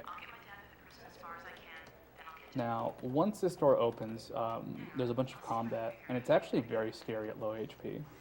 Luckily, I have a decent amount, so won't be too risky. But it's very possible just to get destroyed because there's a lot of soldiers. Luckily, there's a few ways to go ahead and deal with a lot of them, but it's also very easy to be swarmed and just murdered. There's also an explosive mine right there. There's not a lot of them, like unlike Half-Life 1, which has like the whole trip mine section, but there's the one appearance. Actually, I think it's like one of like 3 or something. Those do not appear very often. But let's go ahead and set ourselves up to kill a bunch of soldiers. So look at the monitor. They're soldiers. And here they are. So you blow up these guys, use this fancy weapon on them, and then you blow up those guys and also unlock the force field. But if you have, 20, 30 HP and no armor, then those guys will just very quickly murder you. And I don't know why I'm using this gun, because it's not very good for this situation. So this is a long waiting point in the game. We're going to skip it though. Normally you set up turrets and you kill a bunch of bad guys and then you feel good because they're all dead, but instead of doing that, we can just go ahead and climb over the wall. There's also grenade boost you can do. I actually have enough HP for grenade boost, but just out of habit, I went for the safe strat. And those are tricky to set up ABH. David Fry chipped in again. 1 hour mark. Hello again, studio. We're watching you. And that was for $500. Ooh, nice.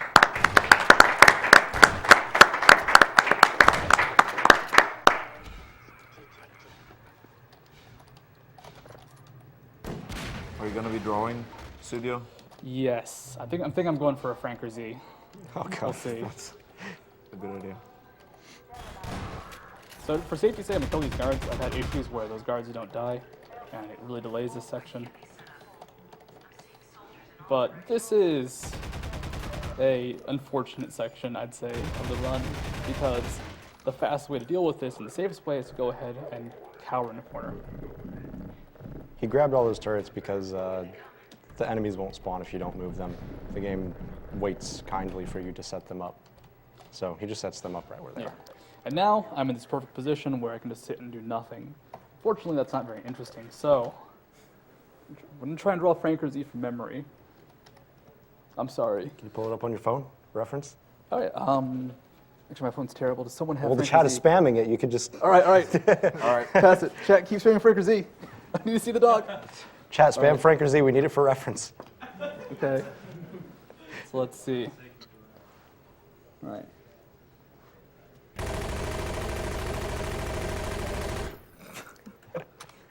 Look at the outline first. Okay. Just a little bit here.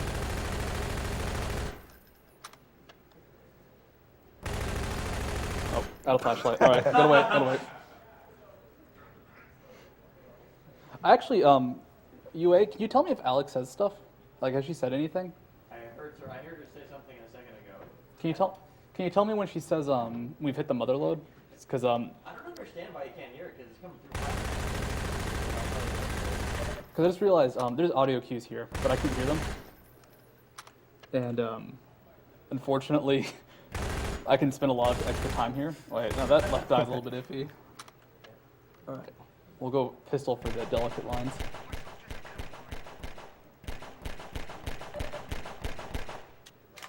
I guess all that's left is the nose?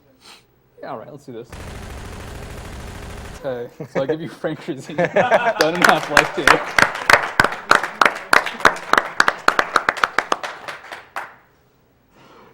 Here you go. Thank you. What happens here is there's a bunch of soldiers, but they're not spawning. And they're just doing their thing. And eventually, after enough time, Alex is like, all right, I'm going to head down there. We're good. Actually, when Alex says that, I would also like a warning, just because, I don't know why we can't hear her. But this is one of the few, I'd say, like audio-only sections of the game. But essentially, I'm saving a lot of damage and a lot of time dealing with those guards by just countering here, and it's faster. It's just not very hyped, but I mean, we got this. It's not. Soldiers coming in from everywhere. Oh no, we're all right. We're good. Still got some more time here. This is actually kind of the worst part about Half-Life 2 as a grinding speedrun. There's a lot of cutscenes, I think it's cool to see what happens in them, you know, time after time, or for the first time, because they're pretty crazy when you manipulate them with teleports. But man, hearing Alex talk about the motherload of soldiers for like the 40th, 50th, 100,000th time, not very exciting. Take a selfie with the Frank. Oh yeah, I'll take a selfie with Frank Z. God. We know how much you love him. Let's go ahead. Oh yeah, I need the flashlight in the right position. I feel like I'm gonna knock something down when I do this. Okay, Gordon, I'm gonna leave off here and catch up with you. Be here. I'm gonna leave off here and catch up with you.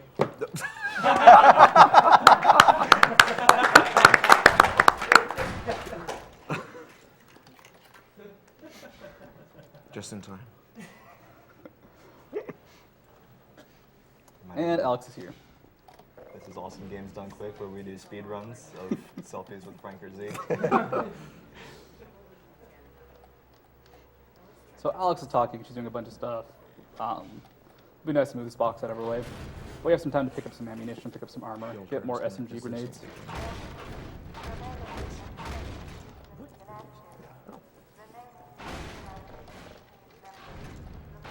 Oops. So I actually have to wait for Alex here anyways, so it's not a huge deal to go slowly. The problem Alex has is, during this loading screen, she's going to get stuck. I have to shoot her. There you go. The thing is, if you can't shoot her, you can't see that you have to go ahead and move her. Or if you don't see her, you can't shoot her. Alright. So just got to clear a bunch of soldiers out. Give me a couple left, and this will be the last guy. Hey, wait. There we go. Alex sometimes runs off to the side. I don't know what she's doing. I don't think she knows what she's doing right now. I don't know why she's behind the boxes. There's nothing back there. There's not even a guard spawn. Okay, I'm gonna stand in this room at this spot. If I go too far forward, it actually leaves the trigger zone. And she'll just stand in this doorway for a bit. When I say entanglement has a lot of cutscenes, I really mean it has a lot of cutscenes. She now has to go ahead. We find out that, well actually no, we've already found out that Mossman is evil. Now we're gonna find out, or capture her and pin her down, and things won't go wrong, I promise. Come on, Gordon. We don't want to keep her waiting.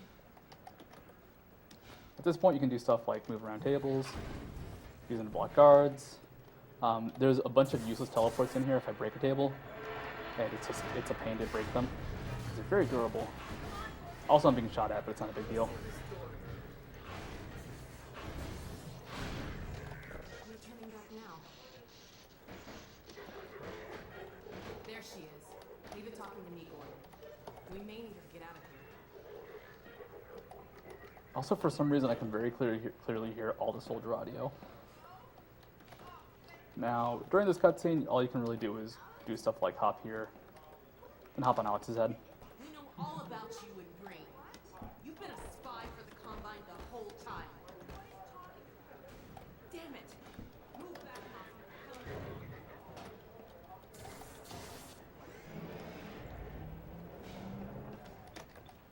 If you hop on this console and then hop on Mossman's head, when Alex and Mossman are next to each other, they're actually like one solid block.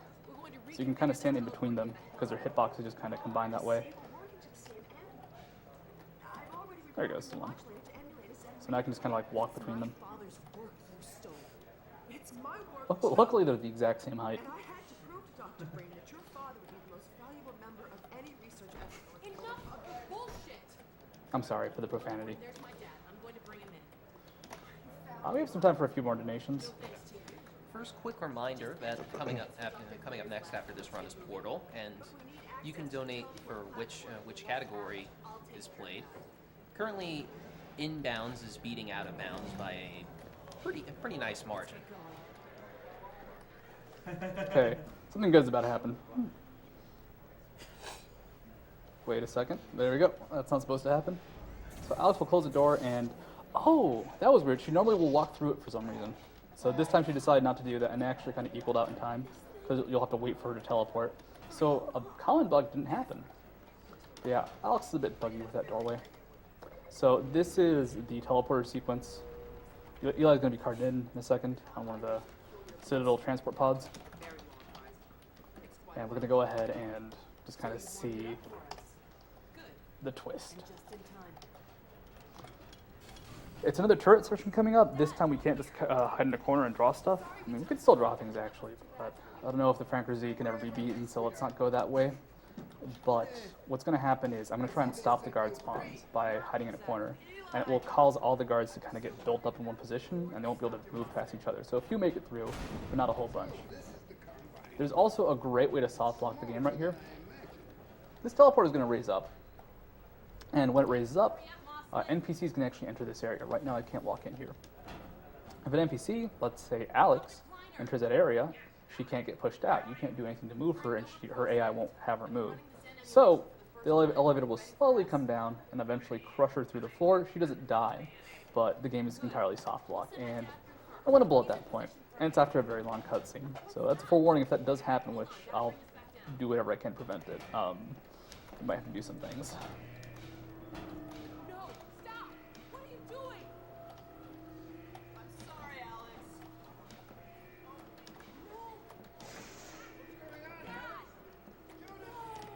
What's the time at, by the way? About 1:30. All right. Doing okay.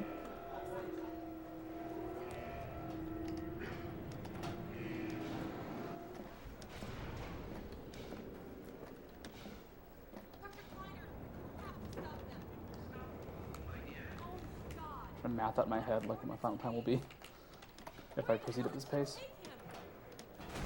Also coming up is City 17, which is kind of a nice combination of open space and lots of heavy combat.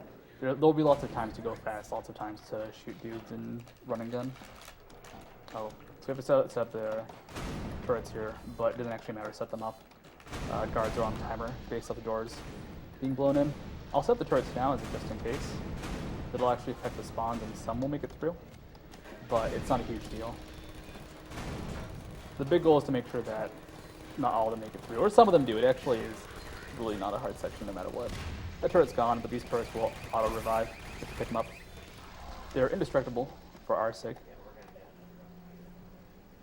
And what can happen here is I'll just cower and hide. And some guards should make it through. I'll kind of watch that turret, make sure Alex doesn't do anything crazy like go in there as a safety measure. No. Do everything myself.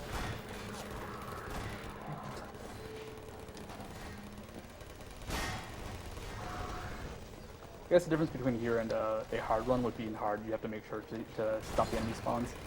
I don't know if it's better or worse. Oh, grenade. So interesting little fact here.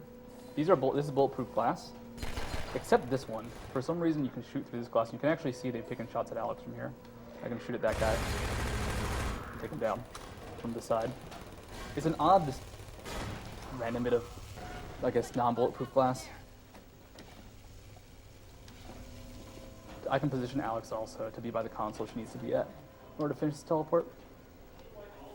When you like push into her, she'll move. And also, I guess I'll body block, make sure. All right, we're protecting the teleporter. She can't get crushed now. That's right, you. We have some time for a few more donations, as right now it's just kind of watching this. All right. Another PSA. Coming up later this morning is Borderlands 2, and there are a few choices you can make. One of which is which language the game is when it's played, and this is a close one right now. Currently, Japanese is in the lead with $8,482, but French is right behind at $8,110. And with this incentive, we have to cut this off about an hour before the run starts. God. Here we go. Okay. So you have time, but don't wait too long on that one. You can also donate for the runners to do the Face McShooty side quest. Currently that has $715 out of the 4,000 required.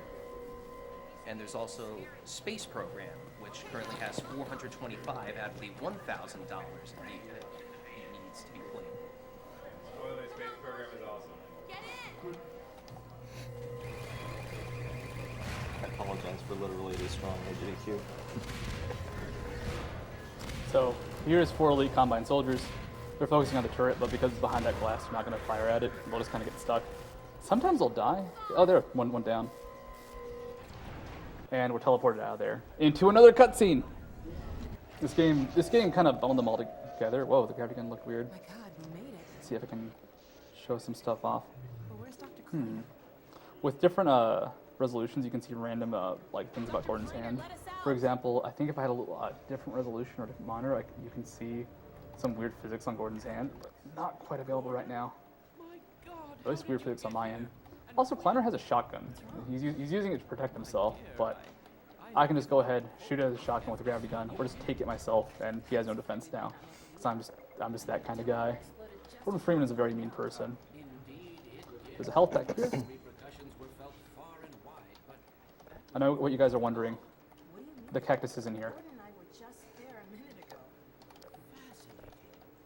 We seem to have developed a You know, if you really want to see Gordon's hands, you could always change the view model FOV to like 270. God. I should have done this third person lowest settings, which is the best race category. Oh, this is actually a really good racing game because most of the source runners get together and just BS in a Skype chat, which leads to exciting things happening, like playing car horns for about 40 minutes in a Skype call, which out of context sounds pretty bad, but I guess that's how you had to be there a moment. That's right. It was a pretty good night. Like 5 people out there are really happy that I mentioned that. Dog, you made it. Good boy. So this is actually this is a really bad place for Dog. I wish I shared your Can murder you like 3 different spots here. If I'm by this doorway, when it opens up, Dog will crush me. If I'm by a car, when Dog picks it up, Dog will crush me. I think he can also crush me at a 3rd doorway, so pretty much any time Dog is near a door, just stay away. It's not worth it. But he's adorable, look how he's sitting. I actually really like Dog as a character, I just wish he wouldn't kill me so much. Head your way. I want to get Dr. Kleiner somewhere safer. Then I'll meet up with you. I'll take all the help I can get. Oh, crap. So positioning here can be a bit weird. You can actually force Alex to teleport herself on Dog, and she'll clip into him and it messes up the hitbox. She's approaching me right now for dialogue, but Dog also backs up, so it's kind of a weird janky situation. It's actually really good positioning for me to teleport her normally. Where did she get to? It's when she walks into Dog that stuff gets kind of weird. Go on, Gordon. I'll take care of this. Nothing, but it bounced on her head for a bit, and that could have killed me. Quick save here, because if you don't jump through that little area, the elevator shaft, you will actually soft lock the game, because Gordon Freeman gets stuck on nothing, but he can't move, and you're just stuck there forever. So when I bonk Dog with the crate, it actually forces him to chase me for a bit, and he gets closer to this car, which we're about to see Dog in action. So there's bad guys. Here's an empty van. Yeah. And there's actually really funny AI right here. Dog's gonna throw a vehicle into that window, and you can see the soldiers will move forward and then back up because you need to make sure that they're still in range. And sometimes they'll just back up on their own. They'll also fire at me, but it's not really a big deal. Like that guy moves out. They'll just kind of like move forward and then just decide, wait, maybe I should be in a safe position. And there we go. There's an inconsistent teleport I can get here if I just put this in Dog's back. I think it's the only Dog teleport in the game. So he's gonna look at me once, then turn around, then just kind of, damn it, there we go. Nice. It's actually really inconsistent. God, I feel like that could have killed me. And now we're in fun zone again. Back to doing stuff. So this is one of the first places you see in the game, around the train station, not the train station itself. But now we have the HEV suit and guns, and there are bad guys to shoot, so a little bit different. I want to try to get enough speed here to boost up on some debris. If not, I can use a grenade jump. Yeah. I'm just going to quick save for just in case. Because just in case. Because I use a grenade, I can't waste the ammunition or the health. There's a lot of damage to take here. I'm use a boost with the gravity gun. You can boost yourself off just most objects with the gravity gun. The question is, will you get enough height?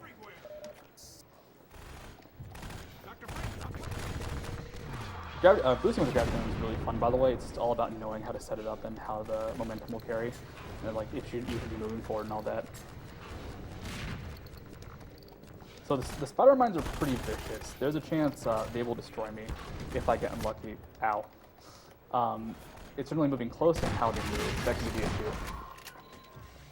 So I need to boost myself with another grenade. I'm going to be low on HP, but there's a bunch of health pickups I can use for safe and safe.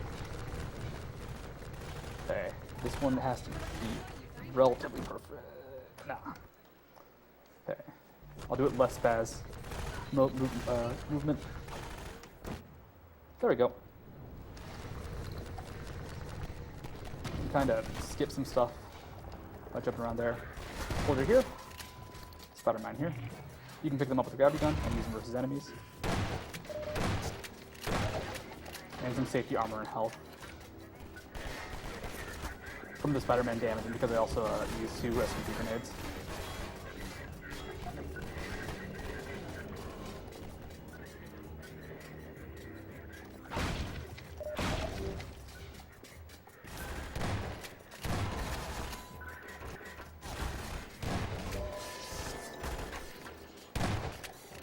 So I have to be very, very careful about taking too much damage, like I said.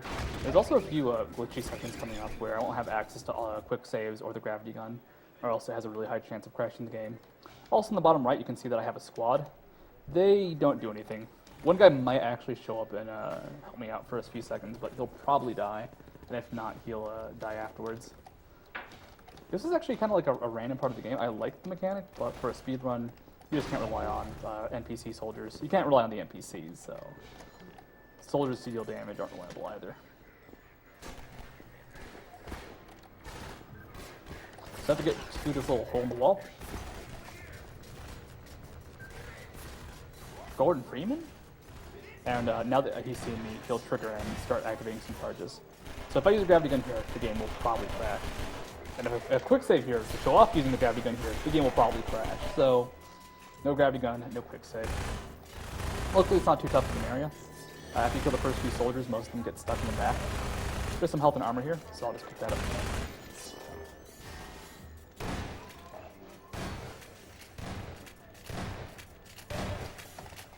And manhanks will just kind of trickle at me one by one. So it's like a nice little shooting gallery feel. We have time for a couple donations.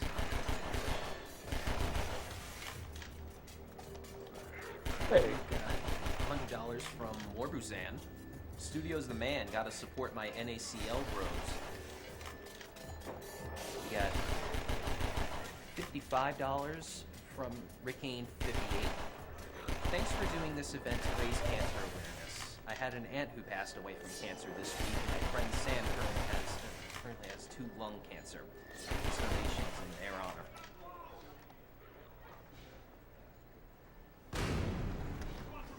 We also have $50 from Isaac. My aunt died of cancer while I was a baby, but I always hear stories of her. I'd love to congratulate everyone who both takes part and donates to this event for their generosity. I'll likely donate again, though, if the crowd stands up and does a small dance. Get on it. I wish I could turn around right now. Oh god. Oh god. I think this was These a bad these cables, man. idea. I think I may have just destroyed several $100s worth of audio equipment. Worth it. Hazard, please.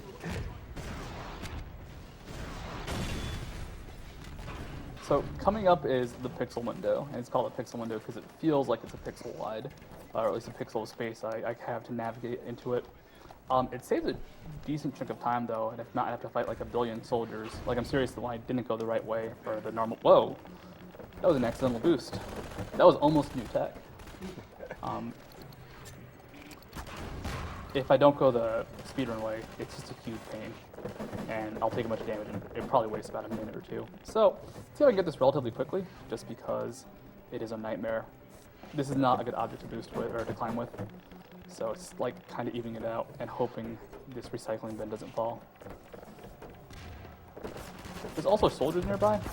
They tend to be a little bit annoying, but it's hard for them to really narrow that damage down. You can kind of see like hopping around. I'm almost there, but not quite.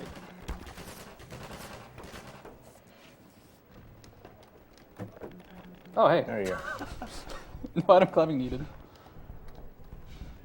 That is uncommon, but I'll take it.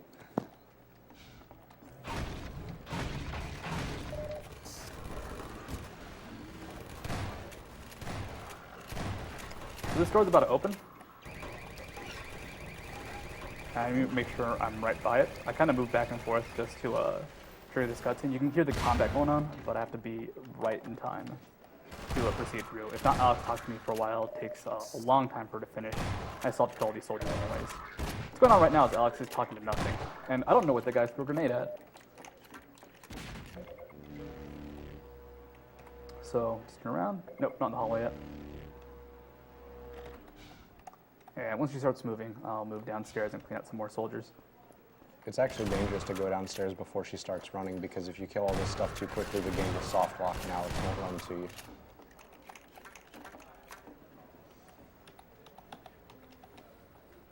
Normally, actually, I'll just show this off.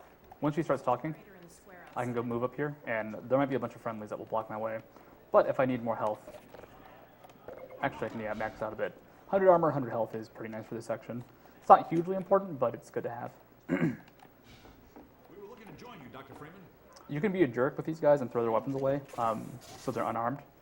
But I decided not to do that because last time I did that, I got instant karma and they blocked my path.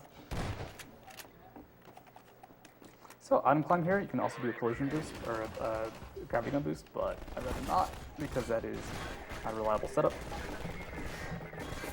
Go marathon safe. A manhack can also destroy my... Like that.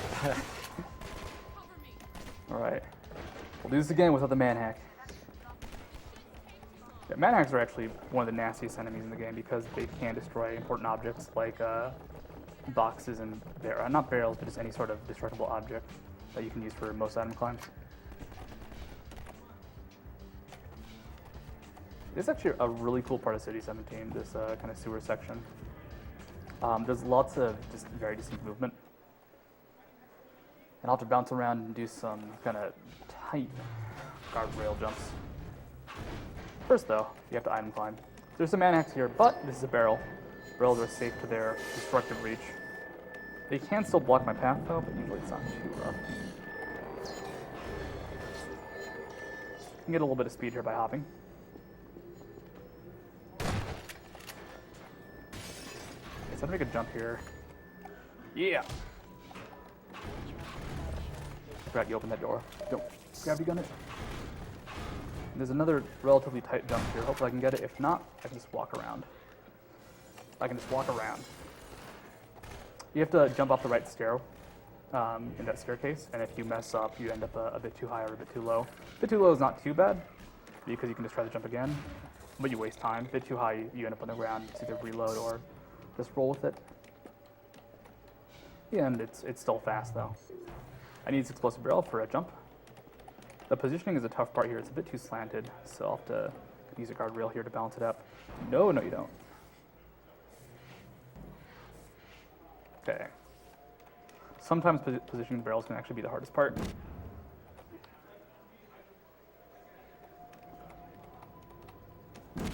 Oops, too fast. So let's move this a little bit to the side.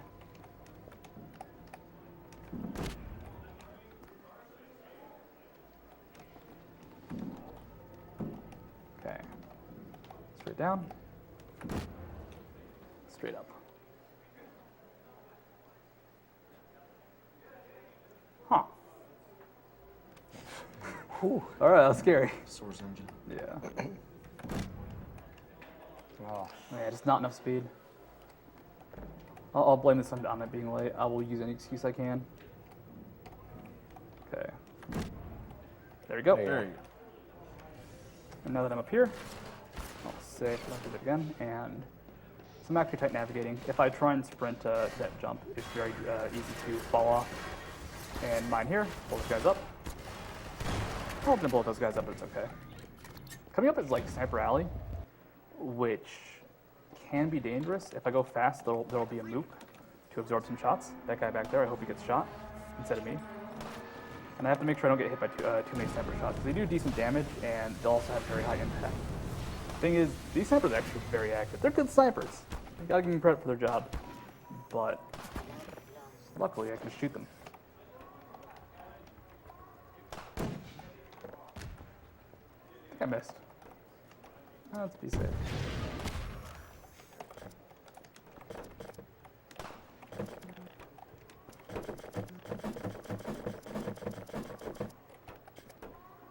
So I need to take this recycling bin for another item climb, or wall climb. You can do ABHs and all that stuff, like heavy movement with items, but if you move too fast, you'll actually drop them. And that can be very, very risky in a few situations. Actually, one situation will come up and won't necessarily end a run, but it can be a pain. And it can theoretically require a reload. So, we're gonna meet Barney. There's something called Barney luck. Barney is a very big source of RNG in this game. It's gonna come up in a second. But here's Barney. I'll shoot the crossbolt bolt at him. I'm not gonna use a weapon for the most part, so it's not that handy. The problem with Barney is that he can be very good at getting distracted by enemies. I have to wait for him to show up here, and I'll be able to set up a little bit of movement. Raining down hell from the roof of that place. There it is, the Overwatch Nexus. Looks like they're mobilizing big time. Take a move now. It's kind of hard to hear the dialogue, so I think he said the line he needs to say. Regardless, it's a long cutscene. The hard part here is actually navigating past all the friendlies with the item because they will block path really hard. But I need to use it for an item climb. But Barney will get distracted by soldiers really easily, and he is the combat guy. The problem is if he does that, he won't be able to open up a console that, kind of like this one, will be used to proceed in the game. So if I get bad Barney luck, it can actually cost up to 4 minutes, depending on how bad it is. So hopefully it's not too nasty. But you can also get perfect Barney luck, where he essentially goes to just the right spot. So we'll see how he does. Whoa. Actually, that was a nice launch because I didn't take much damage. This will make the upcoming section a little bit easier.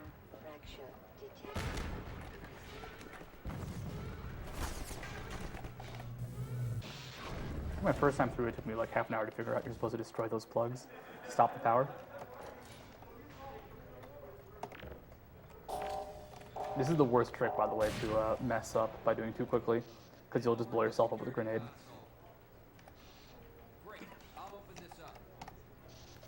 So in this section, you have to launch 3 orbs from the respective power generators. I'm gonna be safe with this health. The problem is, once you launch those 3 orbs, I'm supposed to go to a console. Barney opens it up. Oh god.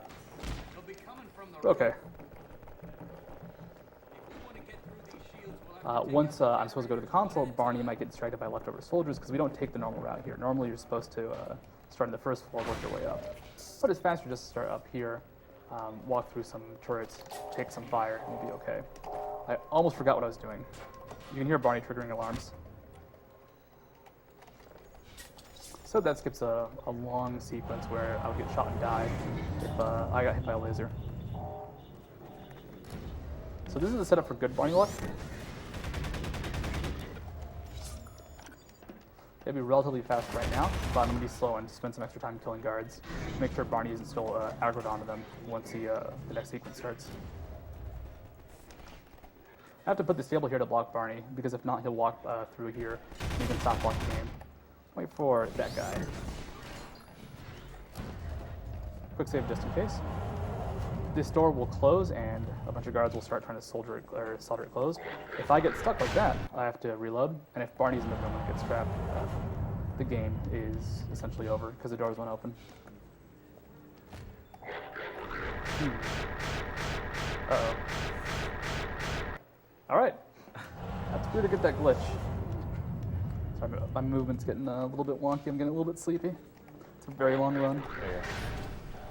So, let's see if we get good Barney luck. Alright. I think we're good. I think this might be an issue later on. We'll see, though. Getting shot by those soldiers is not a good sign, but we'll see. I'm about to die. Oh, here. I missed the health. But here's Barney. So we got good Barney luck.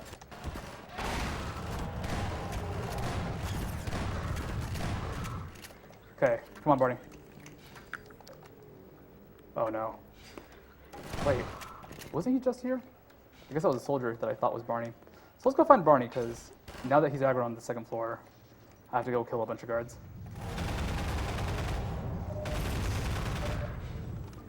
And once he aggroes to the second floor, this is the bad Barney luck, and now I have to kill a bunch of guys. You can see the soldiers that would have been trying to open the door. They can also shoot him with the same weapon, but mine does more damage. And actually, you can see the animation of the door still opening. Try using the hoppers against him is the sign that Barney will normally start following me and that he's triggered into the next area. So is that. It's like Barney's taunting me at that point. And now that he's at the console, I can heal up, get some armor, and prep for the next section. I have a squad following me, but they're not going to do anything. They're just not useful. And by the time this ends, this healing ends, I should be able to run back here and reach the door opening. So we're getting towards the end of City 17 into the Citadel. It's actually kind of, I'd say, one of the harder parts to run.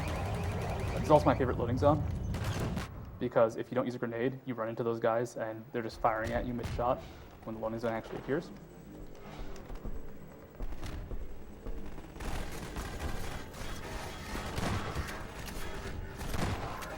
Because of the work from Barney, those hoppers are now friendly. You have to wiggle yourself in this position. Normally it doesn't take, it takes more than one jump to make it up here. Just trying to kind of like wiggle in. Go. I have to load up on SMG unit here, which is nice because there's also a bunch of health. Maybe this jump can be a little bit tricky. If I get too far to the right too quickly, I'll hit the side of the toy right there. And hey, there we go.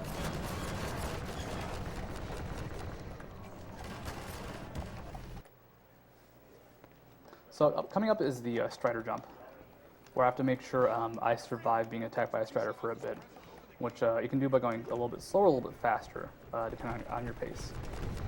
The problem with going a bit too slow is you risk taking a lot of damage from soldiers, and the Strider can still fire at me. So grab some health here. Want to be as high as possible. Need all three SMG grenades. Okay, so we'll just go with this. It's actually not that great, but hey, we'll see what happens. Kind of trapped in the Strider for a second, but that's okay. Alright, we're fine. We'll almost die, but 9 health is enough. And my squad is down to 2 people.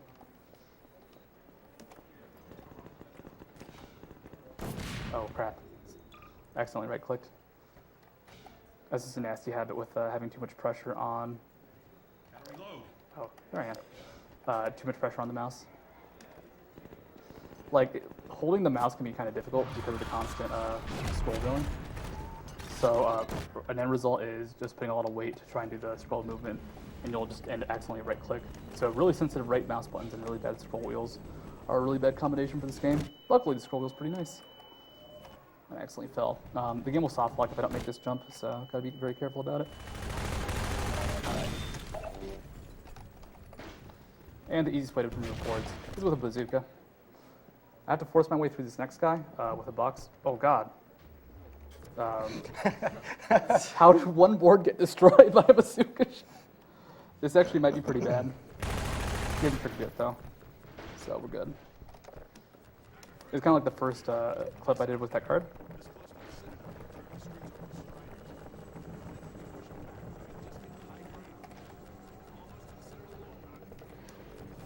If I'm too slow here, a Strider can spawn, he'll fire at me, but I can just kind of wait him out.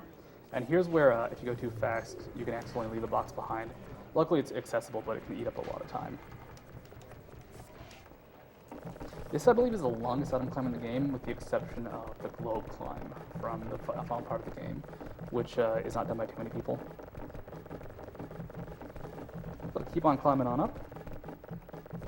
My feet are getting tired. There we go. And if I start getting shot, that's bad. So I have to count to 10 here. This is going to go ahead and make sure triggers trigger properly. Because if not, I'll enter a cutscene here. Well, not a cutscene, but a cutscene will start. And Barney will do nothing, and the game essentially soft locks. However, by waiting those 10 seconds, you make sure everything triggers properly, and we're good.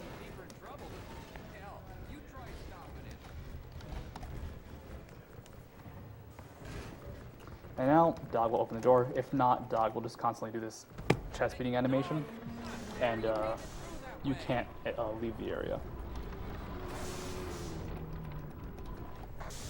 Dog, what? Welcome to the final chapter of the game.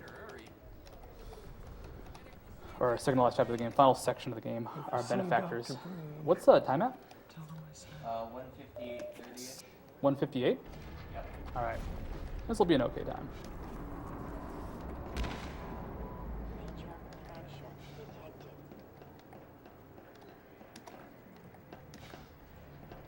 And like I said, Half-Life 2 can be a bit of a difficult game to run because there's a lot of cutscenes. And this final area, unfortunately, is kind of packed with them and in the worst way possible. Because at least in Entanglement, I can move around. This section isn't, the final section isn't too long. I think it's about 14 minutes. But when I enter this, I can make no movement happen whatsoever. So I guess now would be a really good time to show off the portal gun again. Because we got a kick-ass portal gun. Portal gun. It's really good. I'm blocking it, I think. Probably blocking me. Yeah. Also, And again, a reminder, the minimum donation to be in for the portal gun is $15, so. I haven't done this yet. I'm gonna take a selfie with the camera. Stream selfie. Right Phone users. Mike's gone. I don't think it ran. All right, we'll try again. I've got a. You should probably mute this mic. Is that for work? Yes. All right, cool. Or wait. Now it's me. Okay. All right, we're good. Little. All right. It's good. Wait, no. There you go. All the selfies. Very blurry. I've never taken selfies, by the way. Something about this marathon? I guess we could go for donations. Yeah. Yeah, Got some time for donations. All right, we got $50.01 from the Burninator. Always love seeing games being played for a great cause. Also think the PC block should have someone playing with boxing gloves on their hands. We've got $50 from Swag McDuffin. Yeah. I'd love to thank the AGDQ staff and runners by honoring you all with a modern swag coup, a haiku of immense swag. AGDQ swag, studio plays Half-Life 2. Can't think of last line. Kappa!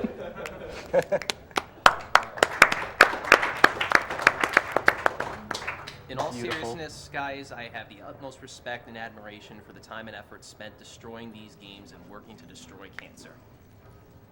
You too, Swag. We believe in you, McDuffin. So what this is actually doing if you're playing for the first time is it's showing you the Citadel, the horrible creatures that humans become while in here. I guess that's a spoiler warning, but you don't want to be taken to the Citadel. And the Combine soldiers, or stalkers is what they're called, just kind of husks of men to operate in suits. Except for Barney. I forget. I think actually it's elite Combines that are stalkers. Everybody else is just the soldier. What's going to happen now is I'm going to be dropped in a few seconds, and I'm going to try a strat called Rocket Man. And if it doesn't happen, it's okay. It can happen. It doesn't save a lot of time, but it's fun when it does. But I'm going to be dropped into a section that will destroy all my weapons. But if I move fast enough when I get dropped in, there's a chance my rocket launcher will spawn opposite this gate. If that happens, I can go ahead, use the rocket launcher, and go for a couple boosts. I don't get it very often, so I'm actually very unpracticed in it, so could go pretty horribly. But it's also not a very consistent strategy, unfortunately. So I'll sprint forward. One reason segmented saves so much time is, for example, that entire tram ride is skipped in a segmented run. It's not possible in single segment. It's not even remotely feasible. Oh, rocket launcher. Where is it? Where is that guy? Yeah. Where's that guy? Did it make it through? Oh, it did. Cool. Ooh, I can see it. Screen's a bit too dark. So I'll pick up this, pick up the rocket launcher. I have to heal up right now because if not, Rocket Man will just kill me. So I'm not very practiced in this, but I love this trick. All right, so let's see how it goes. Kind of. There we go. There's one. There's not the other one. I have to just make it across now. And I'm leaning too far to the right. It's a very small space to cross, There but you go. luckily Nice. that still saves time.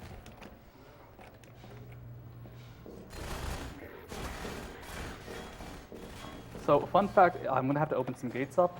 If I fire the orb too quickly, it'll go back in the slot and you can actually kill yourself that way, as I learned the hard way.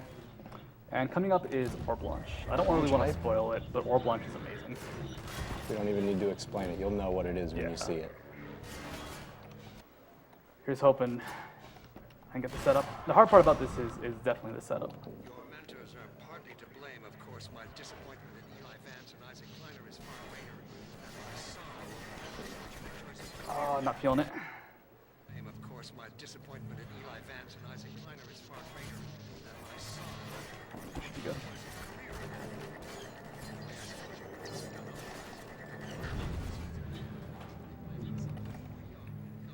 Oh! If you tap the edge of the gate, it stops all your vertical momentum. I'll actually show you a safety strategy. I'm actually really bad. I'm really bad at it because I never get Rocket Man. Okay.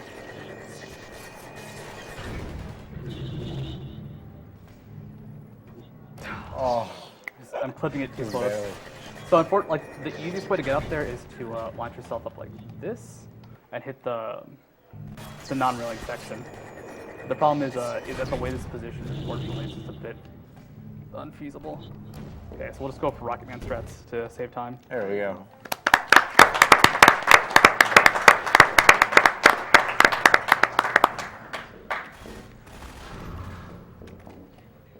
Even though that took multiple tries, that still saved minutes. Yeah, it's Like- a very long sequence. I'm walking backwards. It's kind of easy to get confused here if you move a bit too fast. I actually play with a really high sensitivity compared to most runners, which can lead to situations like that where it's a bit too much turning.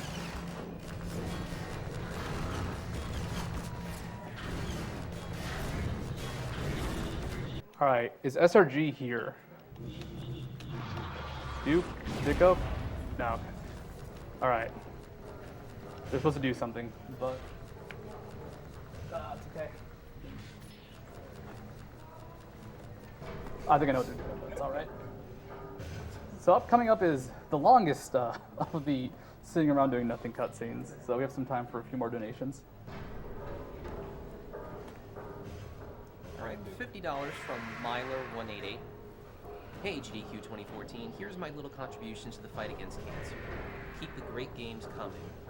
De Bissou from France, Germain Drummel. Sorry if I butchered that.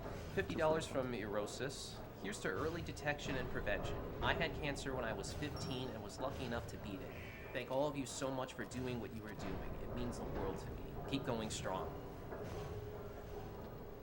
$50 from Zoc. Thank you, runners and behind-the-scenes guys, for donating your time to this awesome cause so we can band together Voltron style to beat cancer.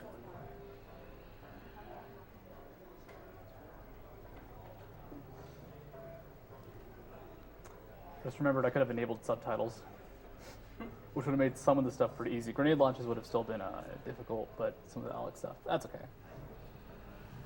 What, I'm not good enough of an audio for you? You're pretty good. You're pretty good UA. Give you some props. Some props. This is just kind of the final ascent into Green's Lair, and gonna have to kind of travel up for a bit. We're now reaching the top of the Citadel, getting very close to its source of power, and Breen will explain some of his plan. You kind of get a good hint at some of the backstory between Gordon Freeman and how he's technically a mercenary for hire. If you notice at the end of Cool Kids Run, when it said hired for Gordon Freeman, he was now working under the G-Man technically, or you die, one of the two. But the dying ending is pretty, I don't know, unsatisfactory. How's portal inbounds versus out of bounds going? Almost certainly very, very much in favor of inbounds. Inbounds, all right. No. You stop that. I'm sorry. You're not allowed to enjoy the run you do. So it's about 5,500 for inbound versus 2,700 for outbound. I'm sorry, out of bounds. You had your day. That day is not today, though. I'll take him. Most importantly, Mossman still has that weird C on her shirt. Don't struggle. It's I am the no Mothman. use. God, this is actually horrible to wear. I do not like gun a lot. I don't wear glasses very often, but the gunners just make everything yellow. Don't say that, we'll lose our sponsorship. I mean, gunners are amazing. Actually, shout out, gunners are bad for me because I just don't wear glasses very often, so it makes me sick really quickly. But I know people actually enjoy them, so there we go, stay neutral. Gunners are good for some, bad for me. On another segmented versus single segment note, segmented actually can't skip that last bit, that last elevator ride. We could skip the first one, but not this one, because this one is broken up into chunks. Every time the screen fades to black, it actually moves you to a different section of the map, and there's no way to move between those sections. Well, if it isn't Gordon Freeman at last. What's this? I'll put it over there. I'm sure even if you could, this cutscene would be horrifically broken. Yeah. Coming in here, not in the not in the lift. Yep. You probably just hop around a bit, maybe on the lift. Now, did they ever explain why the gravity gun charges up from the energy? Like, is that ever justified? I feel like it should be, but okay. All right. There's a lot of hand waving and smoke and mirrors there. Yeah. This game actually does have cool plot with lots of alien invasion. Like, a lot of Half-Life 2's plot is actually explaining what the hell happened in Half-Life 1, because this game transitioned from pretty much close to non-stop action to a lot of exposition in the game, and kind of made up for Half-Life 1. But that's a long diatribe about Zen, worlds, and teleportation. Oh, actually talk about the end of the game, though. So there's 3 ways to finish the game. Breen Climb, Breen Launch, and the Globe Climb. So there's a globe. Globe Climb just involves using the globe at the very end to climb the final section of the game. And then from there, you just finish it normally. The Breen Climb is going to be using one of the statues, and you just do everything normally, and Breen Launch also uses statues. But instead of just kind of proceeding to the final section normally, you will launch yourself up with a console. But it's a bit iffy for me. And it can also be very time-consuming if you don't get it right away. It's a way sketchier launch than the orb launch up the elevator shaft. Yeah. In another shout out to Goknak section, when he got world record, I believe it was based off a Breen launch, but I think the time before it, he barely missed cutting, I think 54 was when he did that. He barely missed cutting 54 because he couldn't get the Breen launch down. Like, you either get a great launch or you die. That's pretty fantastic. Oh, it's hardly the worst. You might find that hard to believe once you get there. It isn't So we're going to have to use statues in a bit to item climb. We'll have a fun little elevator ride, and we'll have to proceed in the final section with very low HP. It's actually really important to heal up before this cutscene because there's not a good chance to heal up afterwards. And without an incredibly high amount of HP, you're probably going to die doing one of the missions.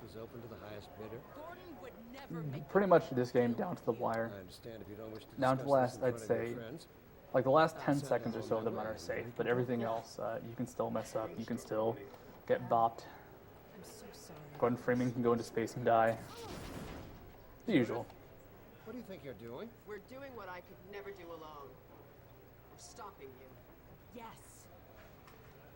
Guards, get in. There's a time. How's the run, guys? Based off the clock? Pretty good. All right, all right. They'll turn on you. Judith, Dr. Mossman, please. I'm sorry, Wallace. I think that's actually a different clock animation. I think they actually changed the clock based off the different cutscenes, which is fantastic. Well, if we go by in-game time, I think this is what, like a couple of weeks? You fool. At least 2 day-night cycles. So, Brain's a jerk. I think that's the only time you see it getting up animate. Oh no, Alex, you'll see it there. And here's this bust. So I need to stand over. Oh wow, but my mouse feels. Oh, I pressed the sensitivity button. We have to wait over here because Alex will come talk to us after finishing dialogue over there. And if I'm closer to the door or the elevator, she'll be a little bit faster. I can use this statue for a teleport, but it is one of the more unreliable teleports in the game. It's a little bit nice, makes the future a bit easier, but isn't hugely important. It doesn't save a lot of time, but it makes the final sequence a little bit easier. Gordon. I want to keep the bust actually very straight. It's a pretty good bust. You didn't have to do this. I had to rescue my father, but you... Not nearly as nice as the limited edition Tychus Finley statue. We'd show it to you, but it's in a box and we're not opening that thing. Google that, yo. So, getting this teleport is solid, but It's all good in the end, as long as she moves. Which I don't think there's a way to make her stop moving. I'm happy about that. I'm gonna see profanity for the first time this run, I believe. Hey, when he says shit, you gotta be ready. So you throw the bus over here, pick up the gun, item climb, item climb, item climb, get over that wall, get over that invisible wall, land on Breen's head, and we can now have a pleasant elevator ride. The most awkward elevator ride of all time. Breen is not very comfortable right now. I'd love to ride it to the bottom though, but we gotta move relatively fast. I saved a bit of time because of getting the teleport, so that's actually pretty nice. And it will make the future a little bit easier. You can't see it, but if I jump those blue spots, I'll die. There's supposed to be a beam there. This section is very bugged out, by the way, because I'm still going to hear Alex's dialogue, and then Breen will start talking. Once you feel that shake, you move forward without taking fall damage. Now I have to move to try and catch the first cycle of an elevator. It's going up and down. And like I said, everything's a little bit easier to set up because of that launch. So we just play patty cake with an orb. You can get knocked off by an orb really easily, and that's like a big risk. 33 health, I'll try and get a bit more. Yeah, 53 should be fine for the final section. Just have to make it onto... Oh god, I got caught! I got caught! No! Alright. We'll wait for the slow climb instead of going for reload. I think it's actually faster to reload, but you can kill some nukes while we wait. It also moves down really slowly is the worst thing. Time will be when the final explosion goes off. Alex will arrive first. I'll call it out. So this is the final sequence. Shoot orbs at bad guy. Bad guy being giant generator. Sometimes orbs don't show up. Oops. It is like a long scroll down to try and make sure you pick up the pump. And if you don't have enough HP, you'll get killed by the helicopter.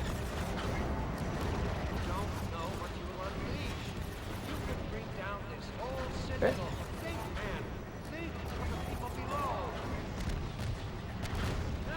Keep firing it. Alright.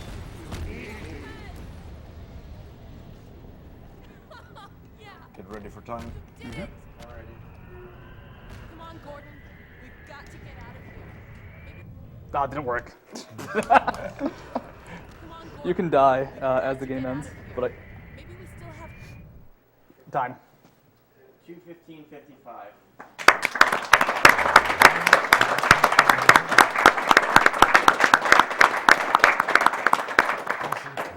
I'll take it. Time again. It seems as if you only just arrived. You've done a great deal in a small And that's Half-Life 2. This is G-Man's final conversation. Stuff happens in Half-Life 1, or Episode 1, but that's it for now. The whole thing is like coming up is Portal, and Portal's gonna be sick. Ordinarily, I wouldn't contemplate them, but these are extraordinary times. Rather than offer you the illusion of free choice, I will take the liberty of choosing for you, if and when your time comes round again. All right, we're going to go to a commercial real quick. But don't go away. We'll be right back with Portal.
Ah.